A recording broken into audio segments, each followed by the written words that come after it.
Yeah, you do. Yeah, you do. I don't know about y'all. I got down last night. We boogied a little last night.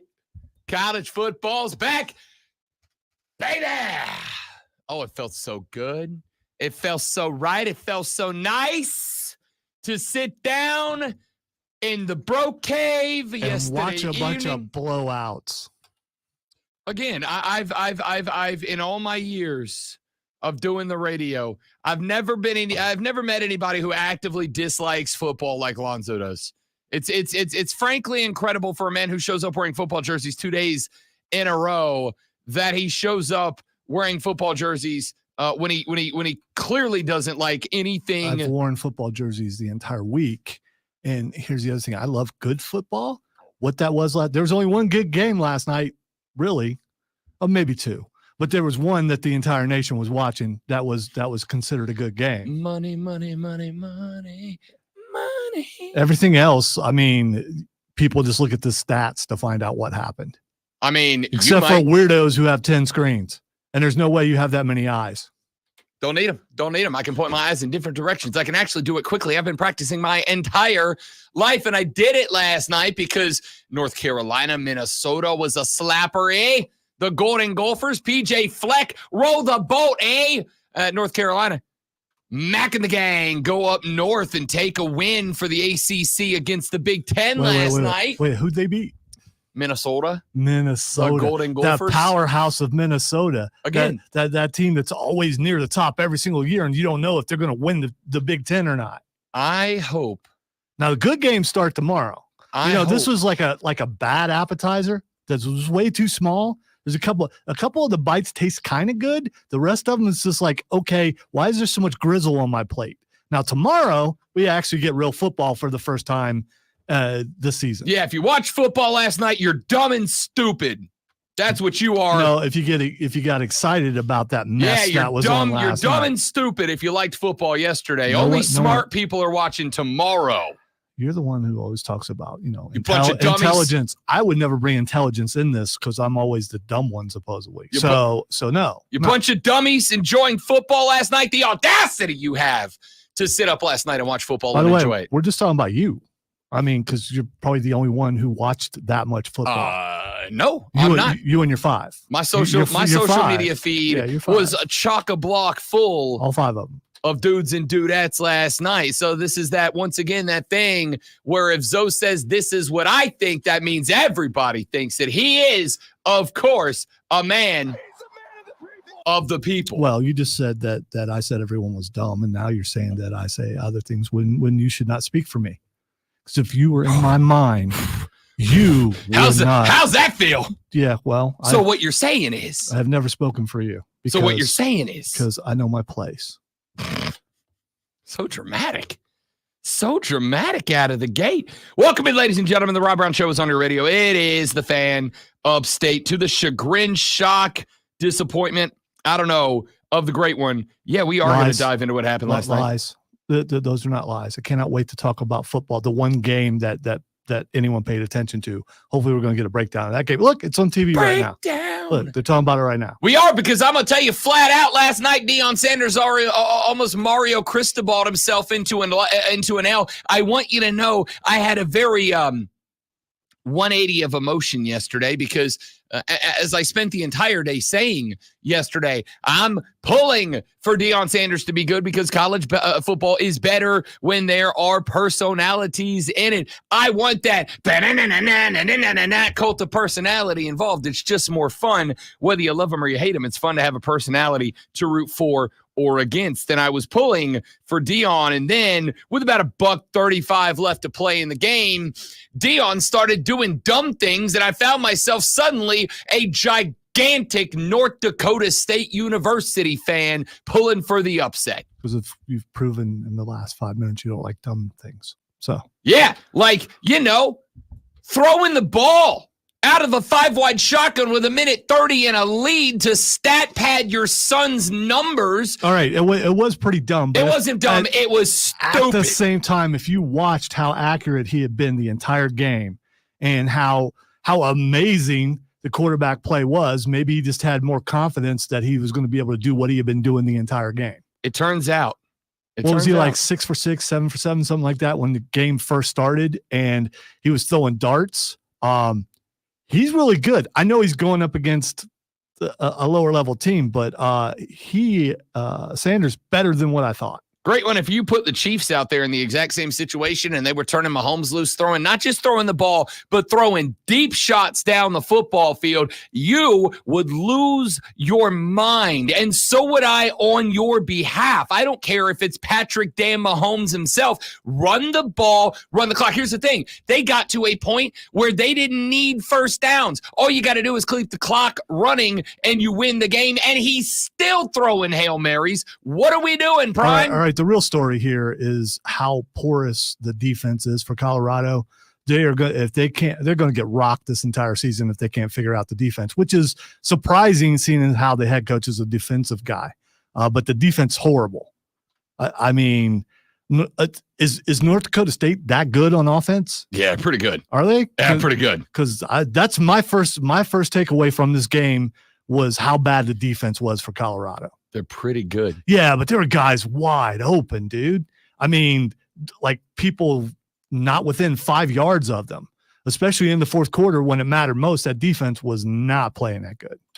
You know, we're doing unofficial wrestling night here on the show. I'm going to bring back something that I used to do for Mario all the time. If you give me 2 seconds. Ladies and gentlemen, wrestling's at its best when there's bad guys in wrestling, and sometimes I like to be the bad guy, so I'm going to be the bad guy here for just a minute. There's one thing that I very much appreciate about the betting public, and that is this. If you're listening to BetMGM tonight, if you listen to the BetQL network, you're a smart bettor. The good news for us as smart bettors is that the majority of the bettors are real dumb bettors. The majority of the bettors don't think about what they're doing. They just react emotionally. And that means that we, this little heel faction we're building over here, we can take advantage. You know, sometimes the best time to be a heel is when the face is being a dumbass, is out there living on prayers and vitamins. Am I right, Hulk Hogan? That's when you smack them in the back with the steel chair, you cash in the briefcase, and you become the reigning, defending, undisputed heavyweight champion. I am about to take every dollar that I have made as a guest host last week on You Better You Bet, this week on BetMGM tonight. I'm going to wrap it all into one big bill,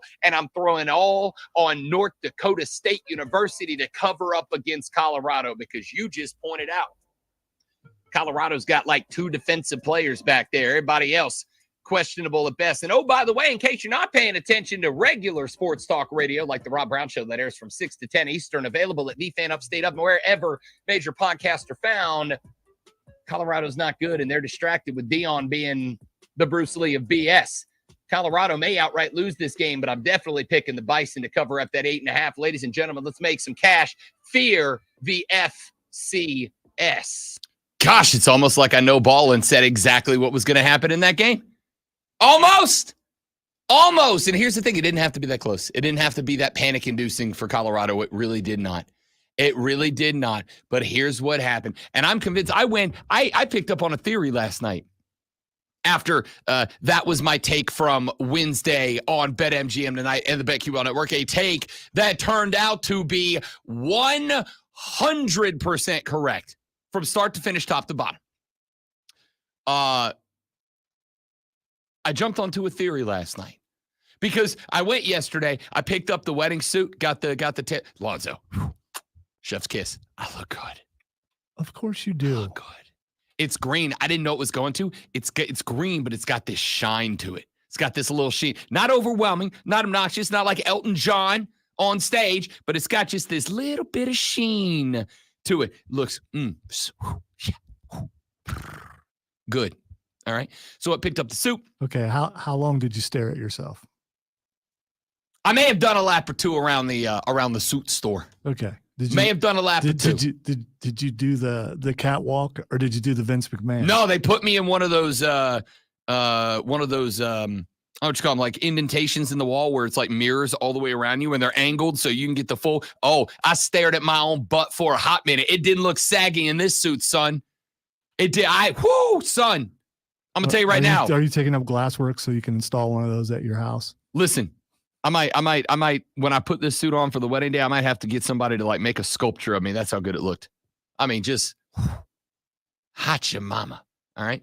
So we did that, and then the lady friend and I, because we did that at about 5:30, and then the right by the suit shop, there's a little wine house, little wine bar that we like to go to. And we're like, hey, we got like 2 hours till kickoff. All right, let's go grab a couple of glasses of Chardonnay, maybe a nice little Cabernet Franc. All right, so we went and got some wine, got some charcuterie last night. Got a little charcuterie board because football and charcuterie, like a dream. So we went and we were sitting there, and then I got in the car to drive home and was having a phone call with an old fraternity brother of mine. Wanted to talk a little bit. He had some questions about the wedding. He's invited, and we were having this conversation about it. And he said, "Hey, I saw your segment about Dion." He's like, "Do you think Dion's staying after this year?" And I said, "Yeah, dude, I'm not on board with this whole Dion just took this guy, this job to elevate his boy to the NFL, and then he's gonna bounce." And then last night happens, and now I'm like, yeah, he is. Yeah, he is. Prime's gonna stay there long enough to get Shador into the top 3 or 4 picks in the draft next year, and then he's gonna bounce from the Buffs. He's gonna be out. Because last night, anybody with an iota of working football knowledge, was screaming at Deion Sanders through their TV last night. I'm going to tell you right now, about 8, 9, 10, 15 people better be banned from asking Deion Sanders questions after today, because there is no world in which even I, the non-confrontational, pacifist, softy that I am, Except on this show. The non-confrontational pacifist softy that I am, even I would have been in Deion's grill last night. Deion, hi. Rob Brown from the Fan Upstate. Congratulations on opening the season with the win. Quick question about the last drive of your team. The hell were you thinking, bud? What's the play? Why are you having your son take 7-step drops in the pocket with a 4-wide set and wing 20-yard passes down the field when you needed the clock to run? Can you please explain it to me? Because the popular thought out there on social media, Prime, and I know that you operate on social media. I know that you operate on clicks. I know that you love the attention. That's how Prime became Prime, and I'm good with that. I really am. Love having you here in Boulder, Coach. But what the hell were you thinking? Because that was well, I'm not a columnist, so I shan't advance my opinion. But if I was going to, Prime, I'd say that was real dumb. That was real dumb. Prime, why are you not handing off the football and keeping the clock running, especially when you're down inside of, what was it, 57 seconds or whatever, and a run would have basically ended the clock? And by the way, Colorado got real lucky, because there was a clear and obvious targeting that was missed in that game, one that I called in real speed, in real time. I'm like, that's targeting. By the way, there were a lot of missed calls in this game on both sides, so it wasn't just a one-sided thing. It was all over the place. You could tell it was the first game for these referees also. I won't disagree. This one was the single most egregious missed call of the night. It wasn't like it was like, debatable. No, it wasn't. No, that's textbook. They should take in refereeing school, when they're teaching, when it's targeting day at ref school, they should just put that clip on repeat. This is targeting. This right here, this is it. This is the definition of top to bottom. This is targeting. But put that aside, and the fact that it would have added 15 more yards and taken a Colorado defender off the field and given North Dakota State about an extra 12 seconds on the clock. And anybody who watched that last clip, 12 more seconds all the Bison would have needed was about 5 more yards to put that thing away and ice that bad boy and steal that win. But that's not anything Deion has direct control over, so I won't hold that against him. What I will hold against him is, why are you stat padding your child at the detriment of your football team? Again, and we watched two different things. I can see why you would have that angle, because obviously it would, or all right, it's obvious to a lot of people, and you'll deny it, that you kind of have something against Deion. But I'm sorry, Coach Brian. But Sanders, the one on the field, had a hot hand the entire game, was throwing darts. It was amazing to watch how good he was actually playing at quarterback, and he just had confidence in the guy who was playing really well. Should he have run the ball? Absolutely. But were they able to run the ball the entire game? No. And I realized that North Dakota State wouldn't have been able to stop the clock, so it probably would have been a smart move to just run the ball. But I don't think it's pad statting. And how do we know? How's it not? He's running 4 wide, 20-yard routes. How do we know that a run and play wasn't called? Then if you're calling running plays and Shedor's in the huddle going, hey, you guys, you know what? My dad, 4 wide, run the streaks, then get his ass out of the game. You know that's not what happened. I know that's not what happened. No, I don't know that's not what happened. I have watched him on several different shows and everything. He has an arrogance about him greater than his dad's arrogance. So I believe that is a possibility. Okay, I'll address that. Fine. I will play the game and say that. I'll even say that is what happened. Deion's in there going, power dive ISO left. And Shedeur goes, y'all, that 4 wide, streaks 9, go down there. It's the old bleep it, horns down there somewhere. Yeah, I'm gonna be a hero, and I'm gonna go out there and do what I've been doing the entire game. I don't care what Dad says. I'm gonna throw a touchdown. You watch. Let's say that happened. I am good to pretend that happened. Let's say that happened. All right, let's say it happened. Then get his ass off the field. Not pulling him in that situation is as if not more egregious than not running the ball to the clock hitting 0. You run the ball, the clock goes to 0. That there is not a single good reason anywhere that you are throwing the ball. And if your boy overruled you and threw it instead of running it, then yank him off the field. I don't care if he's the greatest quarterback ever. Happened. Pete Carroll in the Super Bowl. There's a bunch of times where coaches should have run the ball and they didn't. There is a difference between we have to score and if 0 things happen, we win. 0 things happen, we win. It's a different world. Pete Carroll, I agree, should have run the ball. Give it to Marshawn. Let him beast mode you. I agree entirely. But they had to score. You know what the Buffaloes had to do? Nothing. They had to accomplish nothing. And they win the game. And they couldn't pull it off. Incredible from Deion's Buffs. Back after this on the Rob Brown Show on the Fan Upstate. Oh, I gotta go get my little phone call.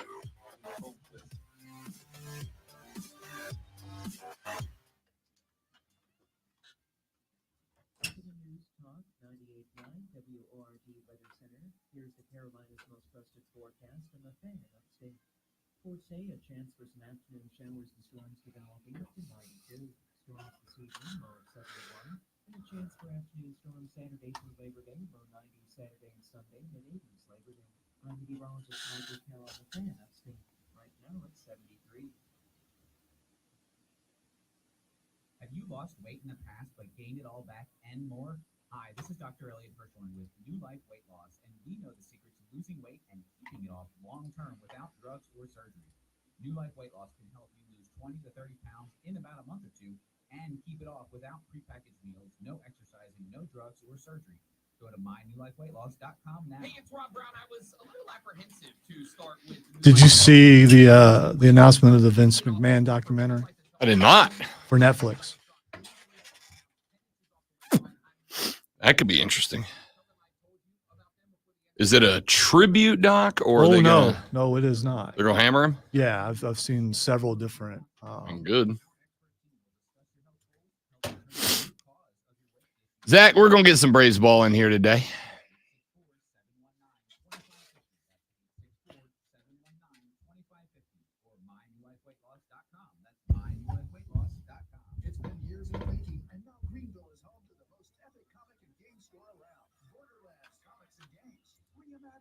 It's a 6-part miniseries Okay.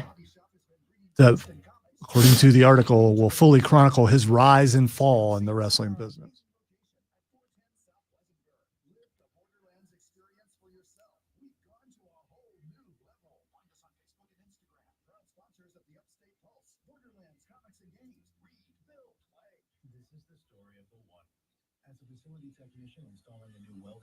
So it started off as a biography, and he was, McMahon was down for it, and was doing a bunch of interviews, And then stuff. everything happened. Then the scandal broke, and it turned into something else. Imagine that you're a biographer, and then all that stuff breaks while you're in there. You got some decisions to make because you can't put out that positive piece anymore.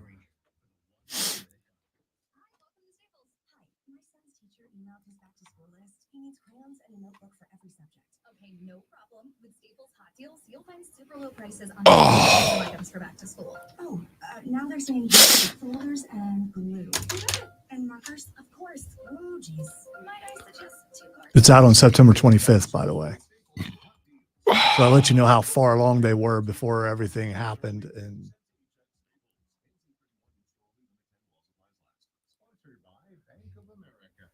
it's from the guy who did, was it Tiger King? Oh, okay. Yeah. Let's get weird. So I can't wait to watch and find that episode where suddenly things go the other direction. Yeah. A bit of So a they tone do like shift. some breaking news in the middle of the thing, and then suddenly I guess there's probably some. Do they talk to the women who were involved and stuff? I mean, like that? I honestly, I feel like if they don't, I become less interested in it.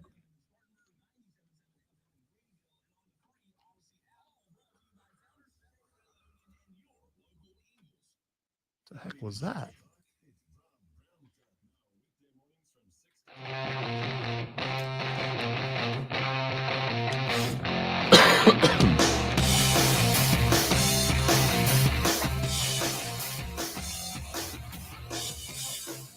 The Rob Brown Show on your radio, the Fan Upstate, night number 1 in college football. Well, technically night number 2 in college football, but some of you don't have respect for week 0. So you got some week 1 action last night. No, Chelsea Messenger, I was not prepared. You're doing your own show. Stay off mine, Chelsea. I love Chelsea. She's the best. She's great. We're good now. I fixed it. I muted it. No more Chelsea. So, are you sure? 1,000% for sure. I know what I did wrong there. I unmuted it so that I could play me, but then I left the BetQL feed up on accident. Chelsea took over the show there for a second. You're playing more of you? No, I'm done playing me. I got what I needed to play, right. Which was me on Wednesday correctly and accurately predicting every damn thing that was going to happen yesterday evening in that game. Except for the final thing where they should have run the ball. You didn't predict that. Correct, because I couldn't imagine a world where if you told me that scenario was going to happen, I would have said, yeah, Deion's going 4-wide shotgun here. Yeah, that's what that's what they're going to do. Do you remember last year, the end of the Miami Georgia Tech game when Mario Cristobal's team just melted down and it cost them a win? Remember when the play calling last year, because Miami, who all they had to do was take a knee and they win the game, and instead they didn't do that. And instead of taking a knee and winning the game, they fumbled the football, and Georgia Tech got it back and took it down and went 74 yards to win the game. A 23-20 come from behind Yellow Jackets win behind Haynes King. Yeah, that. It was literally that level of dumb. A game last year. A game last year that we are still making fun of this year. A game that happened nearly a full year ago that is going to be one of those games that I call a rent-free game. That game that is just always going to occupy real estate in your noggin, rent-free forever. There will never be a time when I hear, coming up this weekend, Miami, Georgia Tech, it's an AC, that I'm not going to go, kneel the ball, dummy. Kneel the ball. Just take a knee. Just take a knee. This was that. When old boy last night for NDSU lobbed a Hail Mary down to the other end of the field, and it got tipped and bobbled and caught. More proof of what I'm saying about Deion's defense. What do you do in that? You bat it down. You don't bat it up. Oh, for sure. And they could have batted that ball down, and this conversation would be less of what it is. I mean, it still wouldn't be, because if that's not North Dakota State, if that's Cam Rising in Utah, I mean, you're losing that game. I don't know what to tell you.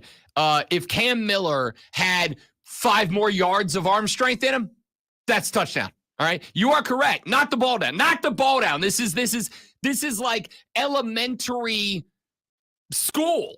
Not even like elementary level. This is elementary school football. When your all-time QB drops back and goes 500 and throws it up in the air, and you've got 400, so you can't catch it because you'll bust and go back to 0. You all remember 500, one of the greatest football games of all time. You never played 500? Never heard of it. We played a lot of smear or something. Oh yeah, we don't do that anymore. We're past that. All right, we're past that. It's now called kill the quarterback. Yeah. Which is so much better, isn't it? I Yeah. mean, anyway, whatever. So explain this game that you're speaking of. So 500, you got a guy who throws the ball up in the air. Everybody else is down on the other side of the field, and the guy with the football throws it way high up in the air, and then he calls out a point total. So he'll throw it up in the air, and right before it comes down, he'll say 100, 200, 300, 400, and the goal is to catch a point total that gets you to 500, and if you catch 500, you win. So if he throws it up in the air and he says 200 and you catch it, you have 200 points. But if he throws the next one up and he says 400, you don't want to catch it because you'll go over 500 back to 0. So then your job becomes play defense, knock the ball down so nobody else can catch it and get 400 points. This is the nerdiest football game I've ever heard of. So it's football with math.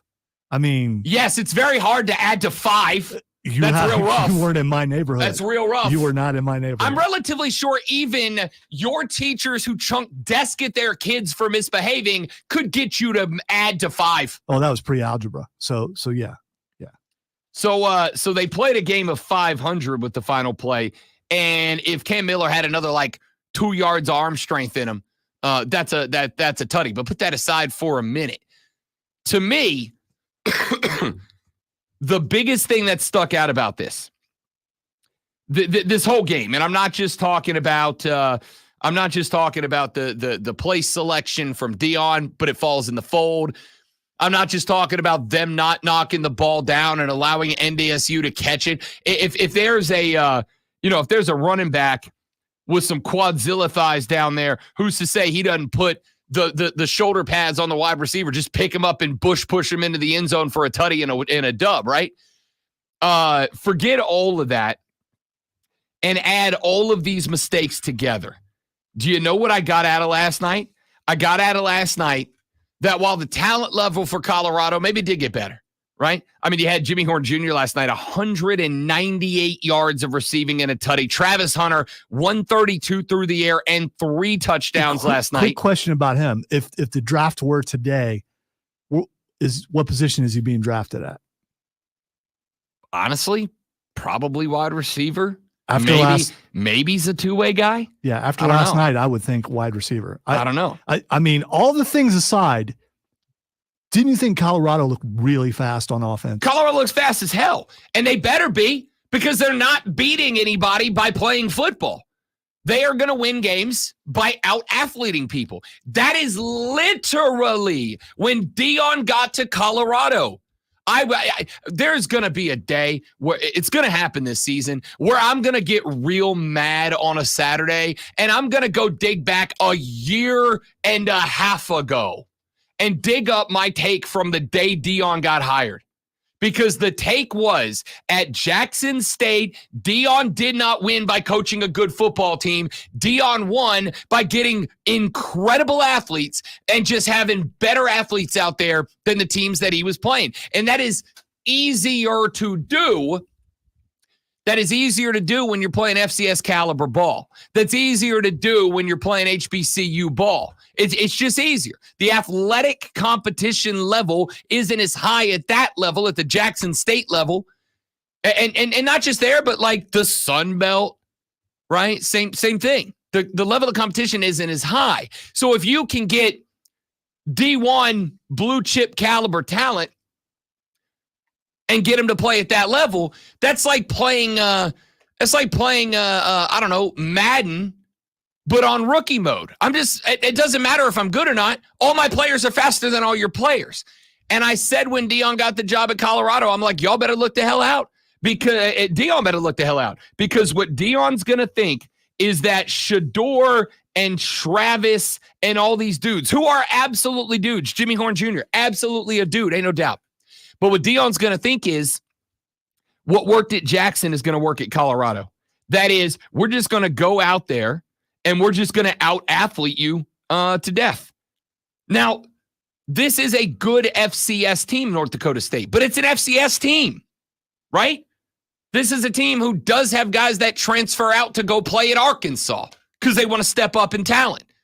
This is not, you didn't do that. You did it against North Dakota State. What's going to happen if the guy out there across from him isn't Cam Miller, but Cam Rising? That's a different world, right?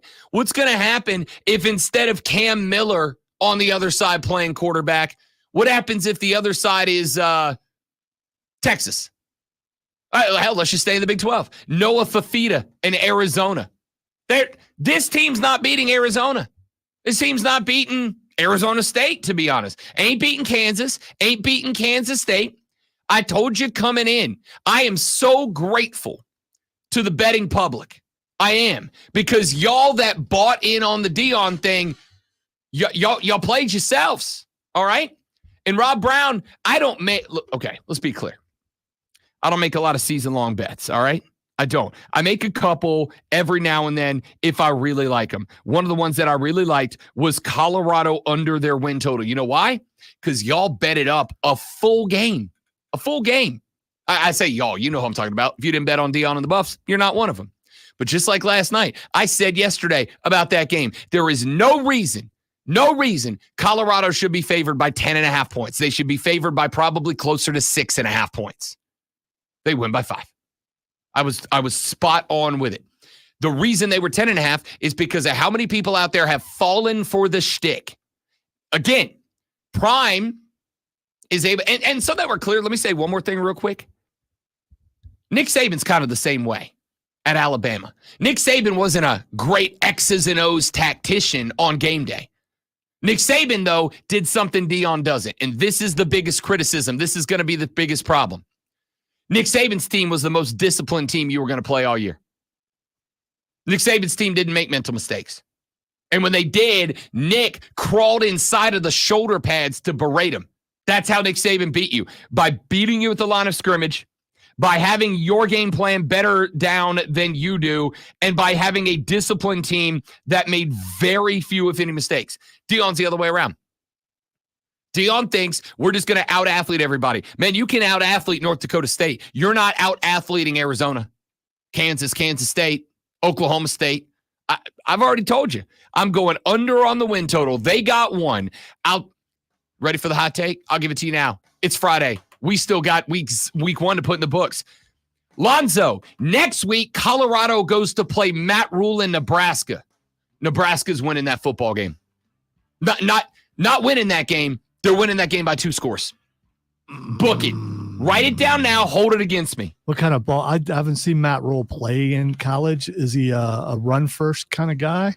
Yeah, he was at Temple and he was at Baylor. And the answer is he's a do whatever it takes to beat you. Baylor? I mean, come on. Well, that's true. Lonzo hates football. I forgot about that. You stop with that. That's I'm going to talk to HR. I thought you were the manager. I am at this point, but I talk to myself already. It doesn't work. I was going to say you.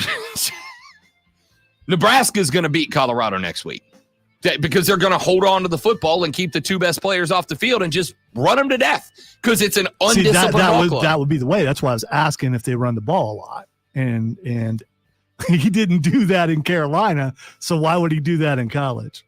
Because at Nebraska, Carolina can't be OOU at Carolina. You can be OOU at Nebraska. The Nebraska OOU Huskers. Look out for them. All right. We'll get away from Dion and the bus when we come back. Look at some more week 1 matchups on the Rob Brown Show in the Fan Upstate.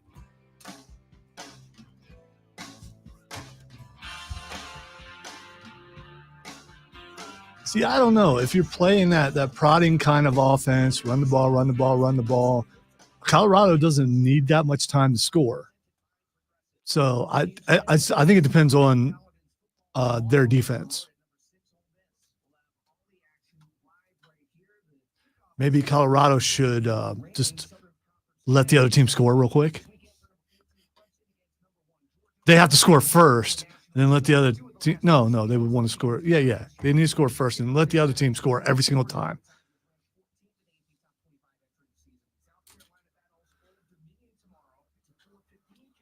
Do they battle?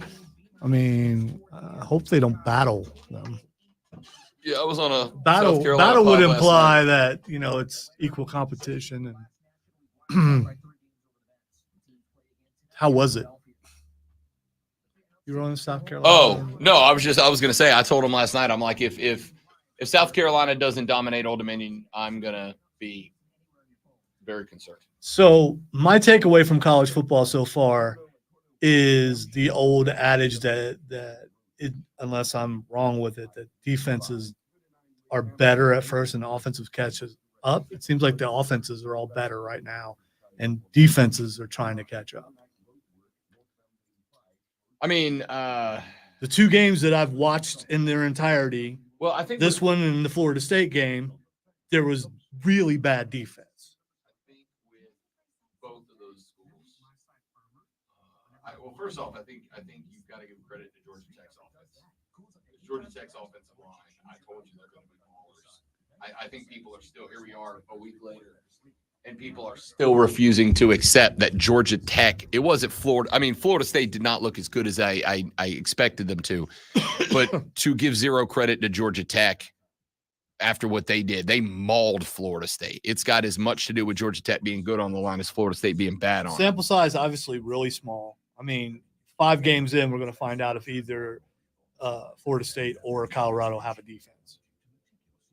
Florida State, more than likely, their defense will catch up. Colorado, I don't know if they can. I agree. And also, there's a size problem in Colorado still. I agree. Yeah. So, because Prime ran out all of their Big 12 players when he showed up and said, I'm bringing my own luggage with me. But there again, it's entirely new Big 12. So I don't know what everybody else looks like. You've talked about a couple of the stronger ones. What's Cincinnati look like? I don't know what they look like. I mean, there's some other teams. If they've all went that way and decided to go fast and not worry about, the big guys, then maybe it's a little more even than we think. Were there any other Big 12 games last night? No. Yeah, so.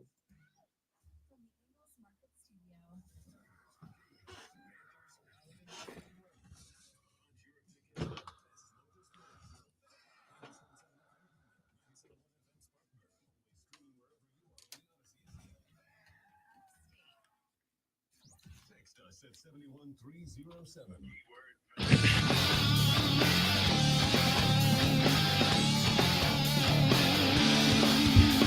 Jacob said, Rob, you just dug up a very buried memory talking about 500 LOL. I sucked at that game.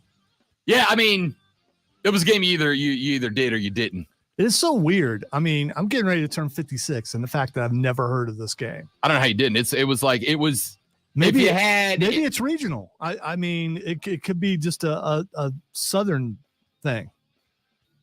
I don't know. Florida is still in the South. This was regionally, it's still in the South. This was more along the lines of, if you give 12 dudes a football, they're always going to come up with a game that is like half football talent and half beat the crap out of each other.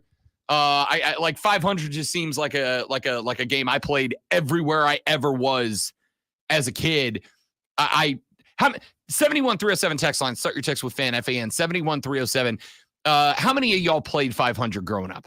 How many out there played the game 500 growing up? You know, you got one guy throws the ball way in the air, calls out a point total. The goal of the receivers is to catch exactly 500 points. If you catch over 500, you buzz. And then there were the things you didn't have to yell points, like you could yell jackpot.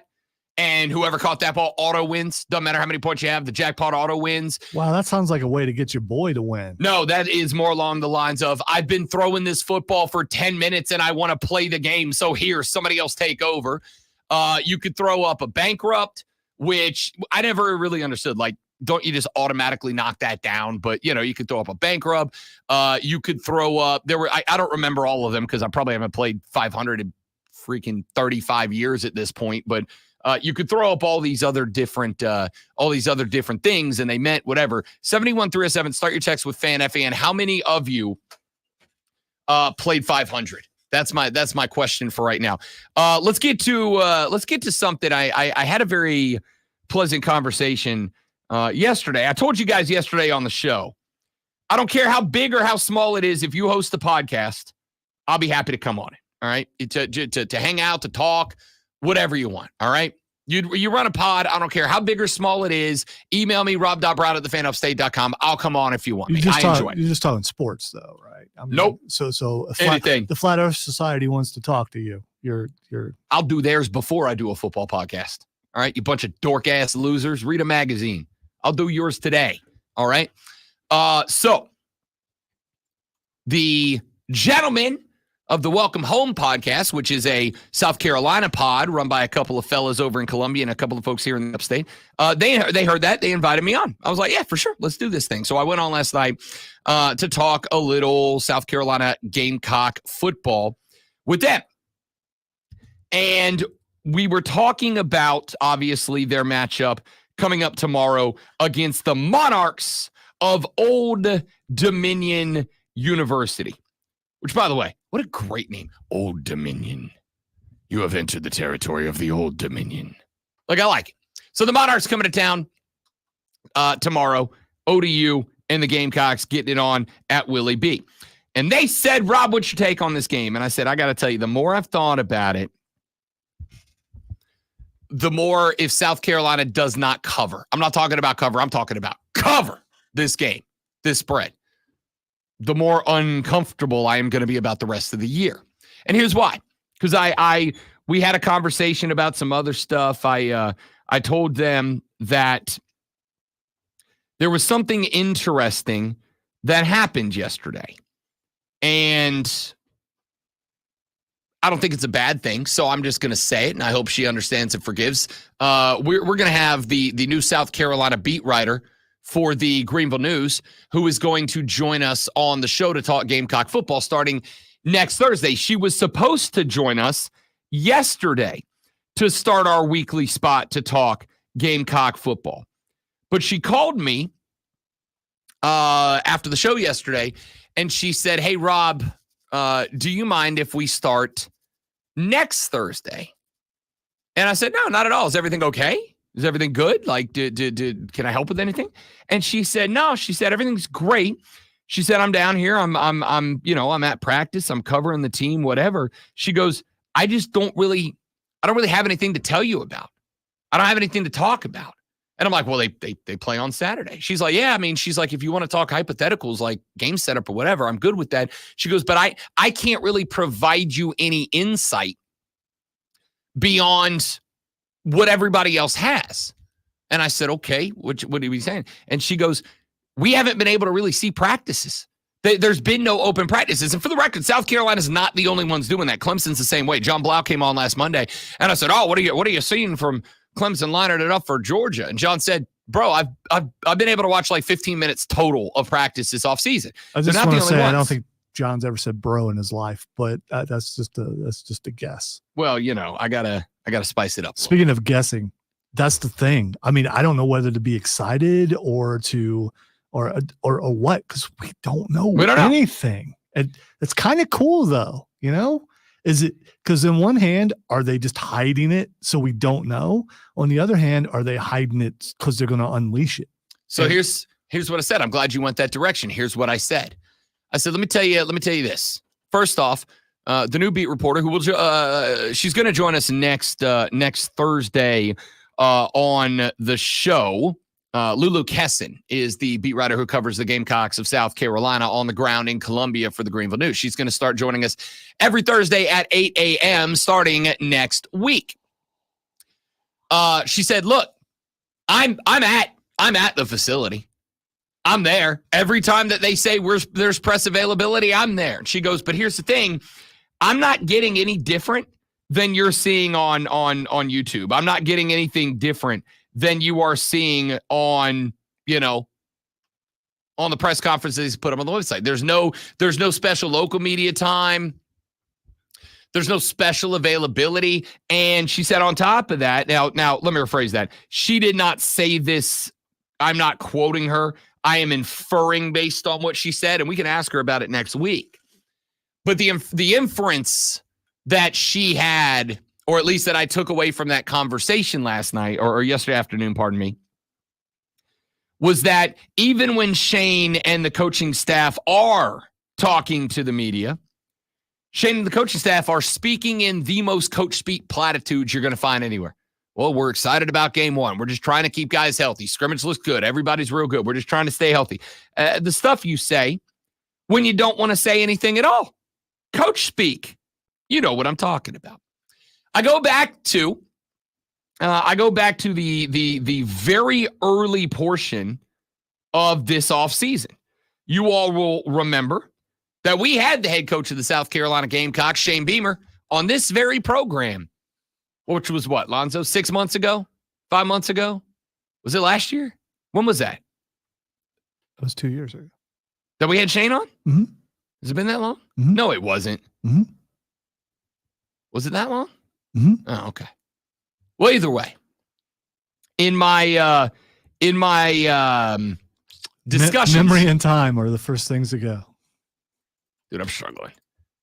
Somebody pointed out that when we roll up to March, which is 6 months away, 6.5 months away, it will have been 5 years since COVID. Half a decade since one of the most monumental periods of time in all of our lives. 5 years in a half a year. It's wild. Anyway, the point is, and we finally get all those COVID players out of here. Maybe, I don't know. Maybe. This is like their last season, I think. The point is, in the conversations that I have had with sports information directors over there at South Carolina and other media members, etc., South Carolina has been very tight-lipped this offseason, right? I know Cole and Diesel had Shano on a couple of weeks ago.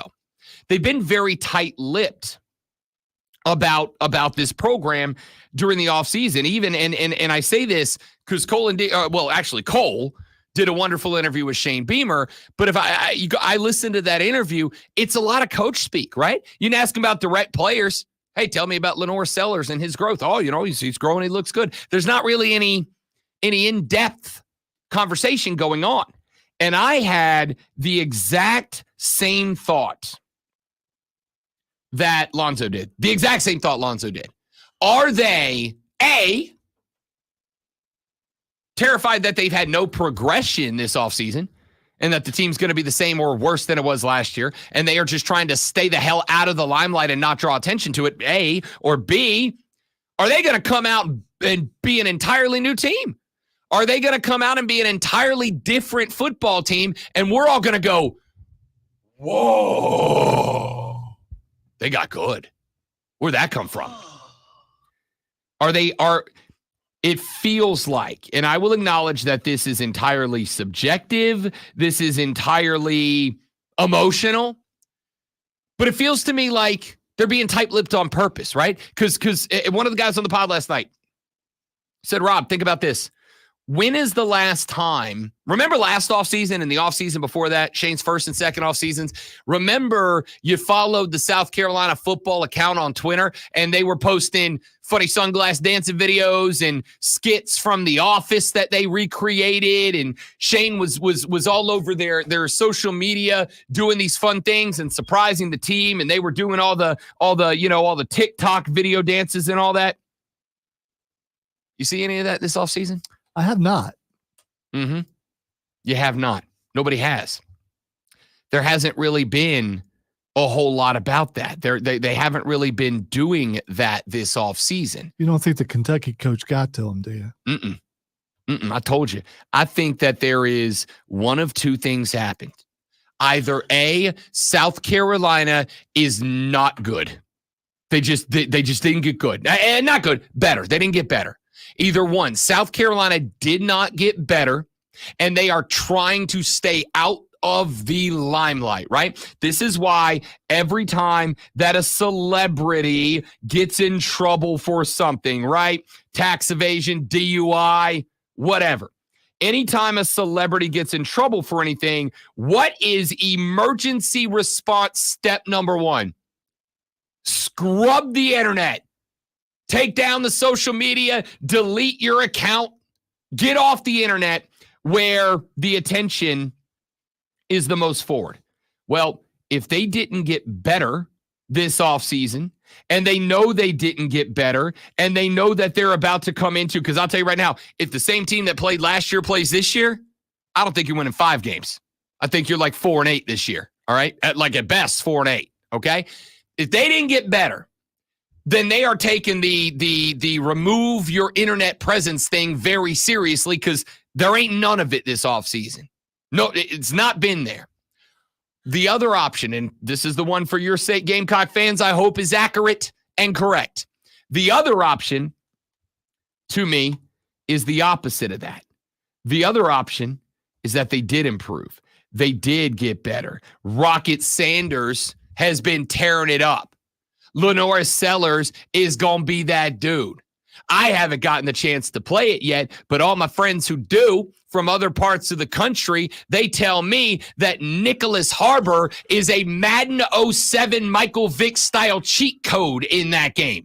The man's a 99 overall, and apparently in some leagues, you're not even allowed to play as South Carolina because Nick Harbor is a glitch in the game. If that comes to fruition, then South Carolina breaks onto the scene. Maybe they come out, they hold a little something back against ODU. They cover the spread, but they don't really show anything because who do they have in week 2? Who do they have in week 2? The Kentucky Wildcats. The other Stoops. They got baby Stoops, little bro Stoops. Not Big Game Bob. They got Mark Stoops in week 2.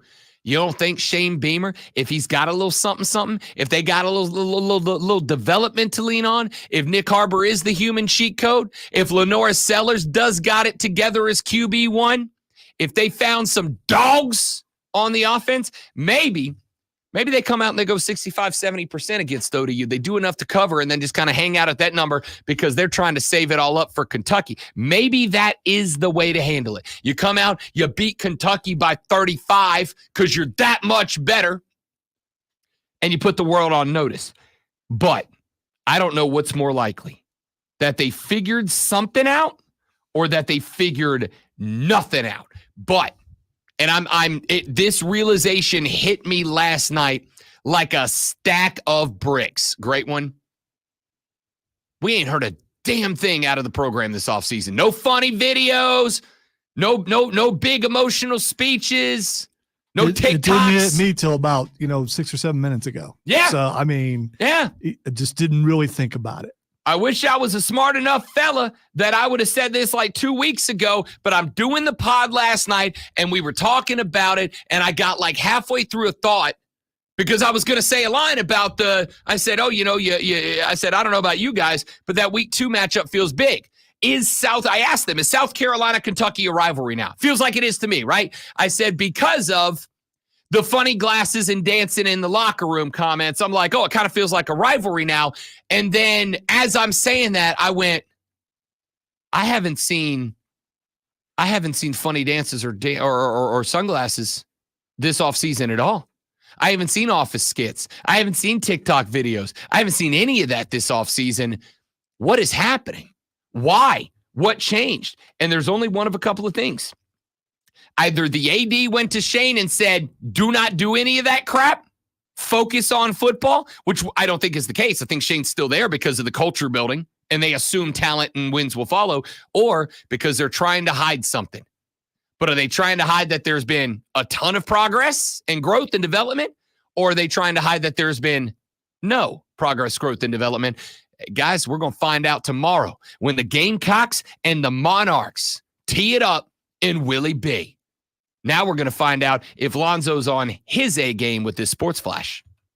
Wow. Probably not. The Atlanta Braves squandered a 4-0 lead in the 6th inning to drop the first of 4-game set on the road at Philadelphia with a 5-4 loss to the Phillies. Atlanta collected 7 hits, including a pair of Matt Olson home runs, but struck out 13 times in the loss. Philadelphia's divisional lead grows to 6 games, while Atlanta's lead over New York for the final wild card spot stays at 3 games. Coach Prime's Colorado Buffaloes survived a scare from FCS North Dakota State last night, securing a 31-26 win despite a final drive that saw the Bisons inside of the 10-yard line when the clock hit 0. Shedeur Sanders went 26 for 34 for 445 yards and 4 touchdowns. That's pretty good, by the way. And make sure you tune in tonight at 7 p.m. as the Burns Rebels head to Irmo, take on the Yellow Jackets. It's Burns versus Irmo right here on your home for Burns Rebels football. The Fan, Upstate.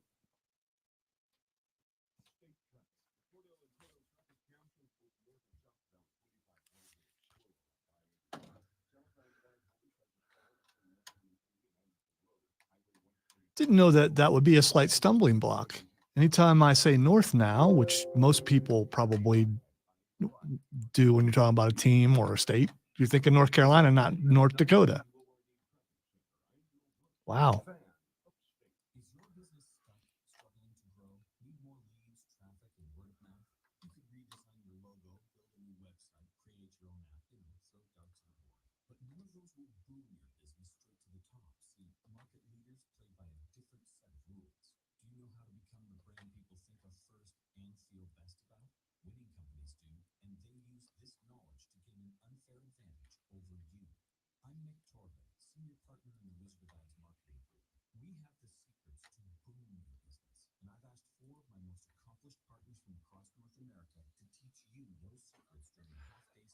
Did you know yesterday was the day when Skynet went sentient? What? Skynet went sentient? Yes. How did that happen?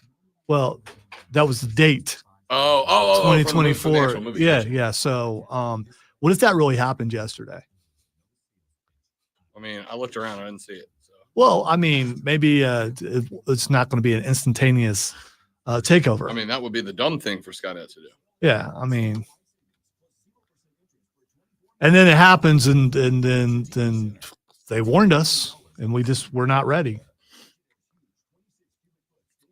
Tell you why I hate sports media on the internet. The headline was Carolina Panthers sign released quarterback. And I'm like, who? And I went and looked. They signed Jack Plummer back to the practice squad. Don't put sign released quarterback. Yeah, but just put the headline. Jack Plummer signed to Carolina practice squad. It is literally correct, though. It is literally correct. Yeah. It is clickbait. Because they didn't put a picture or anything with it. They just said sign release quarterback. I know you got to get clicks, but dadgummit, I hate that so much. Hey, we're even told be creative with headlines and things like that, because that's the name of the game right now. You just got. That's what it was. That bothers you when you get got. I gave him a click. Have you watched any of that yet? The Sylvester Stallone? No, it's in my library. I shouldn't say it's on my catalog of things to watch, but I don't have Paramount Plus. I did watch the first episode of Rings of Power yesterday. And? Oh, I love it, but I like the first season. There's someone in the midst of my circle who absolutely hates everything about it because it's not accurate to Tolkien and all this stuff. Does he sit in no, this chair during it's the day? Odie. Really? Yes. He like refuses to watch it. I've read the Silmarillion. It's not like, it's like, dude, it's loosely interpreted. I mean, Silmarillion is sporadic stories all over the place. There's stuff that kind of happens in between. The whole thing's leading to the final battle, which we've already seen when Isildur chops off Sauron's finger. I think the effects are good, and I'm enjoying the story so far. And there's a couple characters in there that you really like.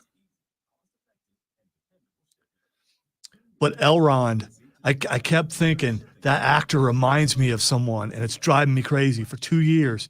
It's Matthew without his glasses. No, just look up a picture of Elrond, and it's him.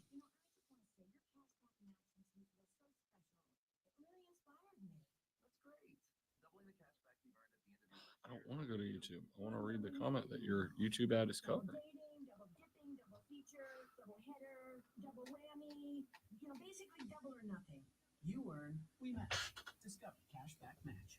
See terms at discover.com/credit card. The Fan. Matt World, first break. 10-4.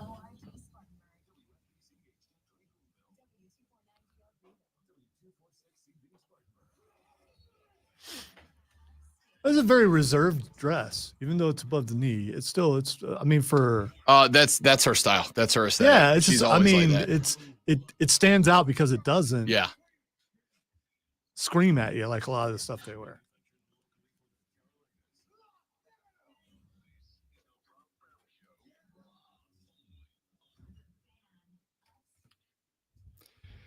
Here we go. Hour number 2 of the Rob Brown Show starts now. Welcome back, ladies and gentlemen. This is the Fan Upstate. Welcome in. Great to have you. Rob Brown and the great one, Lonzo, with you on a lovely, lovely Friday morning. Friday morning. I was saving it, but okay. There's no quota on the Rebecca. That was We can- going to we be can- my we can- clip in between. Now I got to find something else because I don't want to be repetitive. We can there it is. Good vibes only. Because last time I did that, Friday. You seem to be gotta getting get upset, down on so- Friday. and one thing I don't ever want to do is upset Rob Brown because that's not what I'm here for. Mhm, mhm, I'm mhm. done. I want to give him a verbal back rub. No, last. Don't have. I meant shoulder thing. I don't know how to say the shoulder thing. No, I mean that is a back rub. Yeah. Just Well, for. how would you call the shoulder thing? You know, where you got this, champ. That kind of no, thing. that's back rub for sure. Isn't there another name for it? A shoulder? Yeah, I don't know. I'm just saying I want to give him a verbal back rub is not a combination of words I'd think I was going to hear from the I was great one. trying to find a way to be supportive. I appreciate it. sarcastically. Oh, well, that's obvious. We've got a lot to get to over the back 3 hours of the show. We do have to get some baseball in here. The Atlanta Braves on the road 4-game set against the Philadelphia Phillies, a very important 4-game set. And game 1 was there for the taking for Atlanta last night. But unfortunately, Uncle Charlie Morton fell apart in the 5th inning, got yanked after 5.1, and then the reservists and closers for Atlanta gave up a couple, and the Phillies come back and steal game 1 after being down 4-0 against Atlanta. A 5-4 win for the Phillies last night. The Atlanta Braves have to at least split this series if there is any hope remaining of winning the National League East. If they do not split this series, and frankly, I'm actually going to go one step further. I think the Braves have to win this series if they want any chance to win the AL East. They will have to win the next 3 in a row over the Phillies, and that is a tall task. So we'll talk about the Atlanta Braves coming up here in just a little while from right now. Of course, tomorrow is college football day in America. So coming up later on in the show, we've got your Rob Brown Show viewer guide to week number 1 that includes the quad box. We're going to tell you the 4 games in the 3 windows of play that I suggest you keep an eye on if you want to be the most well-informed college football fan that you can possibly be. We're going to get into that coming up a little bit later on in this hour of the show. 9 a.m. this a.m. We'll be joined by John Epps of the Moving the Chains crew. It was supposed to be Kevin and John, but Kev went to Columbia for the Hootie and the Blowfish show last night. And I told Kev, why don't you just take the morning off? Because if it's, Wait. Don't salespeople work on Fridays? not when they go to a Hootie and the Blowfish Okay, concert the must- night before. Must be nice. Can we ask John to wear the hat this week? I think John caught an earful from everybody, including his own boys, Yeah, for not rocking the hat last week. Because you and I both were like, who the heck is that? He, And he came on the stream. I'm like, yeah, it's like, who is that? Did they add somebody new? And with the background, it like made it didn't work. It just, it was disturbing. we'll see. So if you're listening, John, find a hat, dude. John Epps will be here. Jarrell Hendricks may be here, but at least one representative of the Moving the Chains pod will be here at 9 a.m. this a.m. to talk high school football. We got that coming up for you. We'll get into some NFL. Brandon Ayuk has been re-signed. Why am I telling you what's happened? Why am I telling you that at 7:05 when you got to be to work in 54 minutes and 33 seconds and you're going to talk sports with your coworkers? And if you're going to talk sports, you tune in now to find out what's going on when we do this.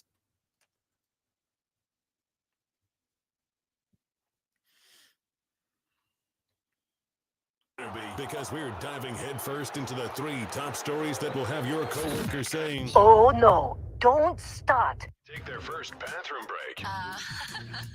No. Here we go. Welcome to the Water Cooler Cheat Sheet on the Fan Upstate. Water Cooler Cheat Sheet, top 3 sports stories that you need to know before you get to the office and start talking sports on this Friday. Gotta get down on Friday.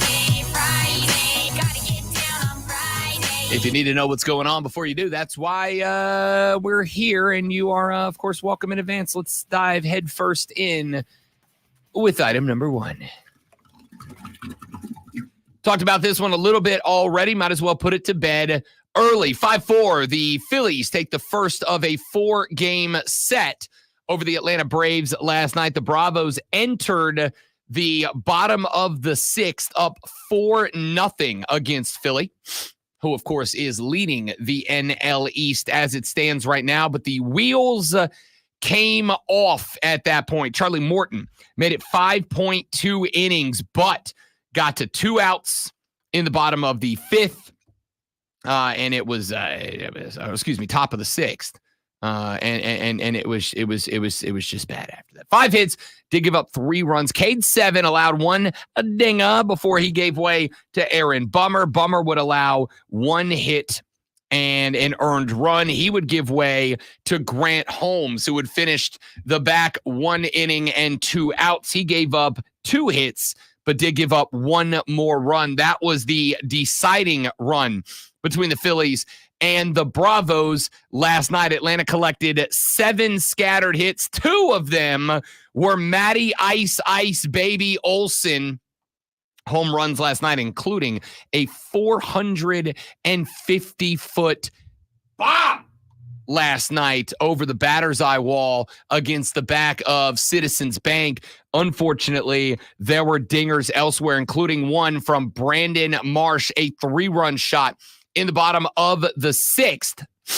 That gave the Phillies the lead, and they would never get it back. Atlanta could not muster anything in the away half of the 7th, 8th, and 9th innings, so they dropped game 1 of the 4-game set. What does that mean? Well, it means that Philly has grown their lead in the National League Eastern Division back to a full 6 games. It means that the Atlanta Braves, as far as I am concerned, if they do not end this series within 5 games, there is no hope to win the division at that point. It will become a protect the wild card season, not a press to run down Philly season and earn yourself home field. Because while I have said a number of times that I do not think that teams are pressing for the 1 seed or the 2 seed and the first round bye anymore, I do think they would press for home field advantage in the divisional series if it is available to them. If the Braves are going to capture the NL East again, they will need to end this series within 5 games of Philadelphia. That means that they will need to win 2 of the remaining 3 games in this series. If they really want a shot, they just need to sweep this thing and get it down to that 3-game mark. The good news for the Bravos is that as it stands right now, they are a full 3 games up on the New York Mets. They did not lose any ground with the loss last night. 3 games up on the Mets for the final wild card spot. They remain 5 up on Chicago, 6 up on St. Louis, 6.5 on San Francisco, and 9 on the Reds. Everybody else 10.5 games back or further. They are 2 games back of the Padres for wild card spot number 2. The Padres on a 2-game losing streak now, so they did give 1 back to Atlanta. The Diamondbacks got back on a losing streak as they dropped 1 last night, so they stay 3 games up of the Braves. That is where the divisional race and wild card races stand after the loss last night. The Bravos will get back in action tonight when they take on the Phillies in game number 2 of this series. First pitch is at 6:40 this evening. Let's go to item number 2. Tennis, not a sport that gets a lot of love in the water cooler cheat sheet. It's not something we bring up very often. And even if they are playing majors like the U.S. Open, it still very, very rarely makes the top 3 sports stories you need to know. But it does here. Carlos Alcaraz, the number 3 ranked player on planet Earth, and the dude that coming into this was one of the hottest players on planet Earth. A guy who just won the French Open, a guy that's got a Wimbledon shield in the back pocket, a guy that won the silver medal in the Paris Olympics. And the only reason he didn't win gold is because he ran into the buzzsaw that was Novak Djokovic trying to get his first gold medal. And he did. But Alcaraz, of course, ended up winning the silver medal. Last night, Carlos Alcaraz got upset by the number 74 ranked player on planet Earth, Botic van de Zandschulp. I think I nailed it. I don't know for sure. Should be a little more Botic van de Zandschulp. There we go. I think I nailed it, but I don't know More for sure. more like Lily von Stoop. I'm tired. Anyway. Straight set 6-1-7-5-6-4 to the 74th ranked player in the world. After the match, Alcaraz said that he just could not get his head right, said that he was not thinking. He was playing not just against Van de Zandschulp, but against his own head, his own mentality as well. Alcaraz was the pre-tournament men's favorite. The odds last night, if you're into that, the other dude, the other guy, was like 200-1 to upset Carlos Alcaraz. That's a big upset.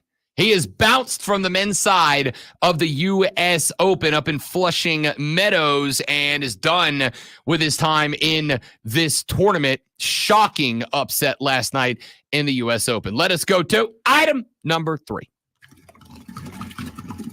Ending what has been a months-long roller coaster ride for the biggest remaining wide receiver out there, not on the market in terms of being a free agent, but on the market as a team that a lot of people thought was going to be traded away. He will not. Brandon Ayuk will remain a San Francisco 49ers. The Niners and Ayuk agreeing to a 4-year deal last night worth $120 million, 76 of it guaranteed. He will make 47 of that contract before April 1st of next year. Ayuk is now tied with Tyreek Hill as the 5th highest paid wide receiver in the NFL with an annual average value of $30 million per season. He is also now the 2nd highest paid member of the San Francisco 49ers, just ahead of former South Carolina Gamecock Deebo Samuel, and 2 spots behind the $34 million man, Nick Bosa. There were thoughts that he was going to end up in New England. He poo-pooed that trade. There were thoughts that he was going to end up in Pittsburgh. That trade never really materialized. The interesting thing about this is not that the extension got done. The interesting thing about this was that despite the fact that I thought Brandon Ayuk played his cards correctly, turns out it was actually the 49ers who played the cards correctly here. Why? Because this deal was the deal that the 49ers put on the table for Brandon Ayuk back in early August. They did not ever change the deal. They put it on the table on August. They said, we're going to leave this right here. If you decide to sign it, it'll be sitting here waiting for you. And if you don't, that's okay. We'll get to football season. Remember, had Ayuk not suited up and played for San Francisco per the collective bargaining agreement, Brandon Ayuk would have started losing game checks. Those game checks dramatically steeper than the fines that Ayuk was accumulating by not practicing. So basically, he thought he was going to be able to strong arm the 49ers into giving him a deal. I assume that he wanted to become the highest paid wide receiver in the National Football League, despite the fact that Brandon Ayuk is very good. He ain't the best wide receiver in the National Football League. He's in the top 5, maybe top 6, but he ain't number 1. He ain't more valuable than Cheetah, for instance. Either way, Brandon Ayuk does ultimately agree to sign the deal that the 49ers put on the table about a half month ago, a little bit more than a half month ago, in order to stay in San Francisco and, not miss game checks. Now what's interesting, Brandon Ayuk is not even suited up during this offseason. Brandon Ayuk has 9 days to get his life together. Actually, I think 10 days, because I think if I recall correctly, they play the Monday night game in week 1. Either way, my man's got about a week and a half to get himself on the page with a group full of guys in that offensive locker room that he's not really hung out with yet this offseason. I find that very interesting because the team won. The team won this. The team won this when I thought they wouldn't. A couple of other wide receivers this offseason, the player won. In this case, I think the team won it. They got the deal that they wanted done. They didn't fall for it. When trade partners began to materialize, they played the game the right way to get Brandon Ayuk to say no to going to those teams, which he did, as he had a trade decline option. And Brandon Ayuk going to stay on board with the 49ers. Why is this important? Because 2 things. Number 1, all they got to do now is pay Brock Purdy, which, again, I don't think they're going to give him a big-time contract, because I think there's about 14 to 16 quarterbacks in the National Football League that could show up in San Francisco and perform at least as well, if not outperform Brock Purdy in that San Francisco offense. But number 2, I think San Francisco remains one of the 2 favorites in the NFC with this move. If they lost Brandon Ayuk, I do not think Brock Purdy is good enough by himself to get this team to a Super Bowl. He is a good quarterback who has to be lifted by a great team, not a great quarterback who lifts a great team. Well, guess what, kids? They got the party back together. Everybody is back involved. McCaffrey, Kittle, Ayuk, Samuels. They're all back in the fold. So I think the San Francisco 49ers are right back to the top of the NFC odds-on list to win a Super Bowl this year. When we come back here in a minute, what do you say we talk some college football as we get set for week number 1? We have spent some time talking about how important this game is for South Carolina to play Old Dominion. Let's talk about what we expect to see out of the matchup between South Carolina and Old Dominion. We'll do the same for Clemson and Georgia. To wrap up this hour, hour 3, we talk about everybody else on the Rob Brown Show in the Fan Upstate. My world. All right, guys, quick live, and we're back. Stay right there. Thank you very much.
All right, we back, y'all. Sponsored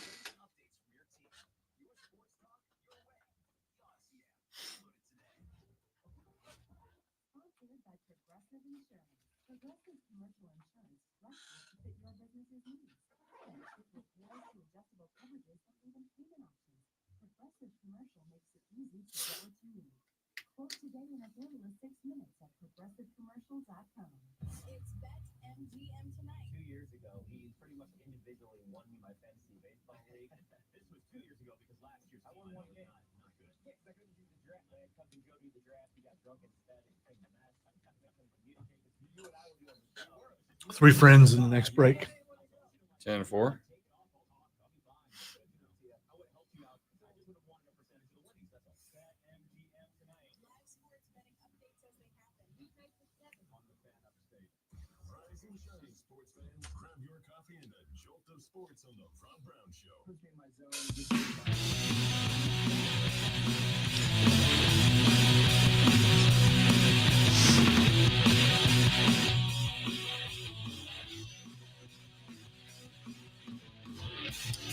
The Rob Brown Show continues. It is the Fan Upstate. Let's get to it, boys and girls.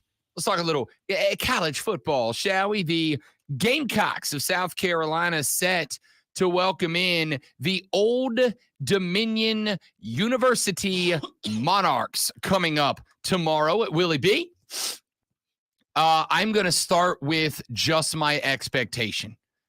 Lonzo, this team's got to come out and win this game. I'm not talking about have more points than Old Dominion. I'm talking about they have got to take I'm going to say respectfully, plucky Old Dominion team, but an Old Dominion team that was not great last year.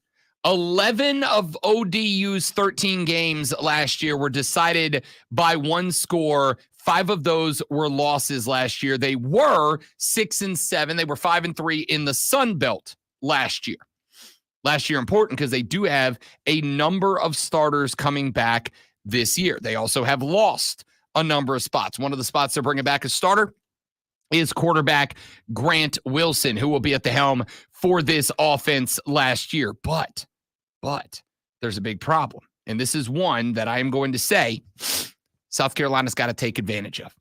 They lost 3 offensive linemen. They're bringing back the left side of their line. Santana Saunders will be at left tackle. Stephon Dubose-Bourne will be at the left guard.